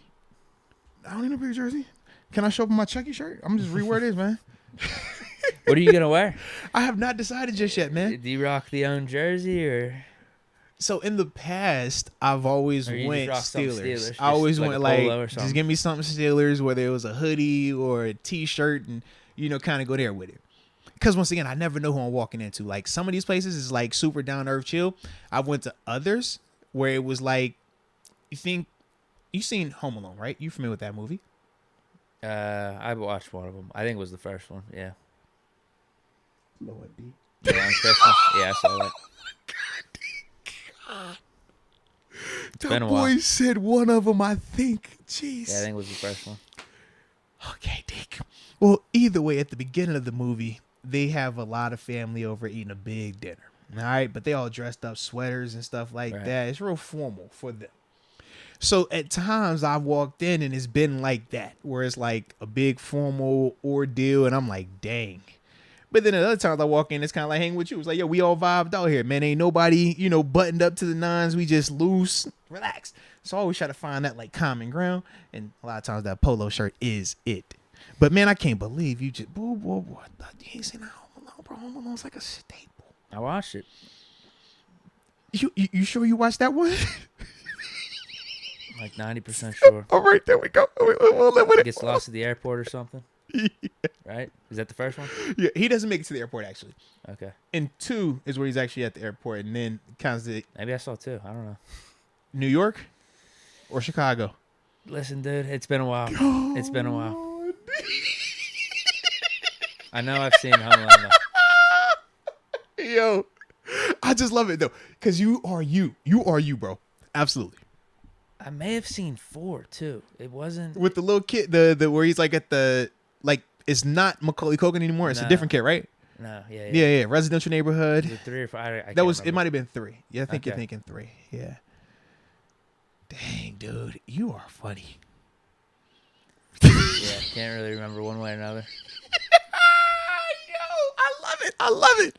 Yo, I'm telling you, one of these times, Deke, I'm just gonna lock you up in a room, get you some research, and then just movie time, man. You're gonna get you right, bro. You're gonna just download. I don't know if I got the time, bro. I know, man. You're a busy man, but that's why someone's have to lock you away one time, man. Just lock you up, man. Let's just say it has to be 2 movies. What are they? Out of all the ones I haven't seen thus far. I would probably start with Home Alone. I've seen Home Alone though. Which one? I definitely don't remember it. Like there's movies I've seen and I just like I don't recall too much of it. I saw it in passing or whatever. Friday. Yeah, I know. I definitely didn't see that. Have you seen Training Day? Oh yeah. Okay. That's one of my favorites. Oh, what? I really like Training Day. There we go. That was one of I actually saw that recently. That was probably within the last like 3 or 4 years. It was on like TNT or TBS or something. I was like, I've heard good things about this movie. Let me watch it. Sometimes, Deke, you don't have to give all that explanation. You should have just left it at. No, I don't care. That. It was that's good. exactly like, what happened. Dude. I was impressed with the movie. It lived up to the hype. It was an awesome movie. All right. Space Jam. Yes. Okay. Michael Jordan Space Jam. Yes. Okay. I had to ask. I have that one on DVD, actually. Okay. Didn't see LeBron's, though. Still haven't seen it. That's fine. Have you seen, because you don't do scary movies, right? I do. It hasn't been a frequent thing throughout I'm my thinking life, of like though. classics, like More Aliens, like the OG Aliens. Have you seen any? Okay. Oh man. Let's see. You seen Bad Boys, right? No. I told you I didn't see them. Well, we had some VHS tapes. You could around the house. literally I never go got around to Bad them. Boys 1, Bad Boys 2, or you can throw Friday in there with Bad Boys. But yeah, that you can Those start would be there, the man. top 2 or 3. It's just an easy, just to get you caught up a little bit. You know? Okay. Yeah. I don't know if it's ever happening. Man. Now I'm curious about your training day experience. What channel were you watching it on? It's like TBS or TNT. You know, So- one of so- those, so- USA. So you didn't even hear like the lines the way they're supposed to be? Oh, Probably no. not. I guess not. Oh, no, Deke. What you know about King Kong? Huh? Oh, Lord. Yep. You watched it on one of them channels. Yep. That was one of them channels. King Kong doesn't have anything on me. Yeah. But that sound about right. Oh, yeah. Because there's a ton of fire lines in there that do not get replayed on regular Well, dude, TV, here's man. the thing. How many times have you seen it? I only saw, I probably don't remember any of those lines. For sure. All good. I mean, one of the main takeaways was Denzel getting shot up at the end. That's all right. Like, At one least of you remember main the ending. sce- You remember the ending? No, I mean, I could remember the whole storyline. Okay. That was a big part. Denzel is But the viewed as scene- the good but- cop but at the the scene beginning, before and he gets shot up- he's shady throughout the whole thing, and All I'm saying, the scene before he gets shot up, that's when he gives like one of the most iconic monologues ever about Pelican Bay cases on all you, King Kong. yeah, you know, okay, like, yeah, he was going off. I remember him going off, and then he just gets lit up. Yeah, when him and the dude get in a fight. Is that right after that scene where he's fighting, he's falling on all that stuff? Whew, child. All good though. All good. But at least you've seen it though. That is major right there, man. Great movie. We can win with that. We I can really win with like that. that movie. Heck yeah, we can definitely win with that. Might be one I rewatch. Is that good? Shout out. Maybe I could tell you some of the lines then. There we Maybe I'll have some go. memory. There we go. Fish Momentum says almost done with the Upper Room Anthem. Hashtag M&D. Hey now. Fish Momentum finishes up with no, he's got a few actually here. Oh yeah, he did spin the block a couple times. Shout out to Official Momentum. He said he's off work. That's what it is. He's back to his old days. Yeah, I was say we ain't seen him. We ain't seen him act like this in a minute now. Wait a minute. Rapid fire. Oh. He says Steelers fight back. No fly. Eagles fly. No fly zone. No fly. Eagles fly. Fish Momentum says hope to see y'all at the Saints or Ravens home game. Oh no, we definitely. If it's home, man, yeah. Pull up, gang. You know what time it is, baby. We outside. Final one says Deke, Yumi, and Moats, the Lion King trilogy watch. I like the first two. I could roll with the first two. I'm down for the first two. The first one's a classic. Oh, absolutely. The I don't second think one, I've seen the second and third. second one low key though, bro. Second one low key. It's It's sneaky. alright. It's straight. It's straight. And he also says Moats and Deke, watch the Barney documentary. Hashtag movie. I've heard. I don't know if I want to tap into it just yet though, man. Yeah. Apparently, like Barney was on some like. He was telling me. Fish Yeah, Momentum was yeah. telling me Barney on was kind of Twitch. wild, man. Yeah. It's kind of like how I view Barney. It's kind of like with the was it Elmo? I think he was the other one that had some like shady dealings. The person behind the character. I was like, you're ruining it for me, man. I don't need to know this. Like, yo, just let Elmo be Elmo. Let Barney be Barney, baby. All right. Let Blue's Clues be Blue's Clues. I don't need to know anything about what's happening. Yeah. Well, that is it for the Super Chats. It is I like it. 6:24. You know what, man? This was a good day today. It was a good day today. It was a good day today, man. Bump it. I'm good. You're good? Got enough? How you I want don't to do have it? much more to say. I'm about to say, I feel like we've talked. We know we got a lot on the table tomorrow anyways in terms of finishing the game preview. We'll obviously give our predictions, stuff like that. We'll have Arthur Marlette joining us at 4 p.m. We also got to give our picks for Stack Your Paper. Yeah, we'll just leave everything like that. That's what we'll do. Sure. We'll hit them like that. So with that being said, man, shout out to each and every one of y'all that was with us on this journey today. Hope you enjoyed yourselves. Shout out to TG, man, pulling up, spend a little time with us as well. But either way, man, we appreciate the heck out of all of y'all. And until next time, baby. Peace.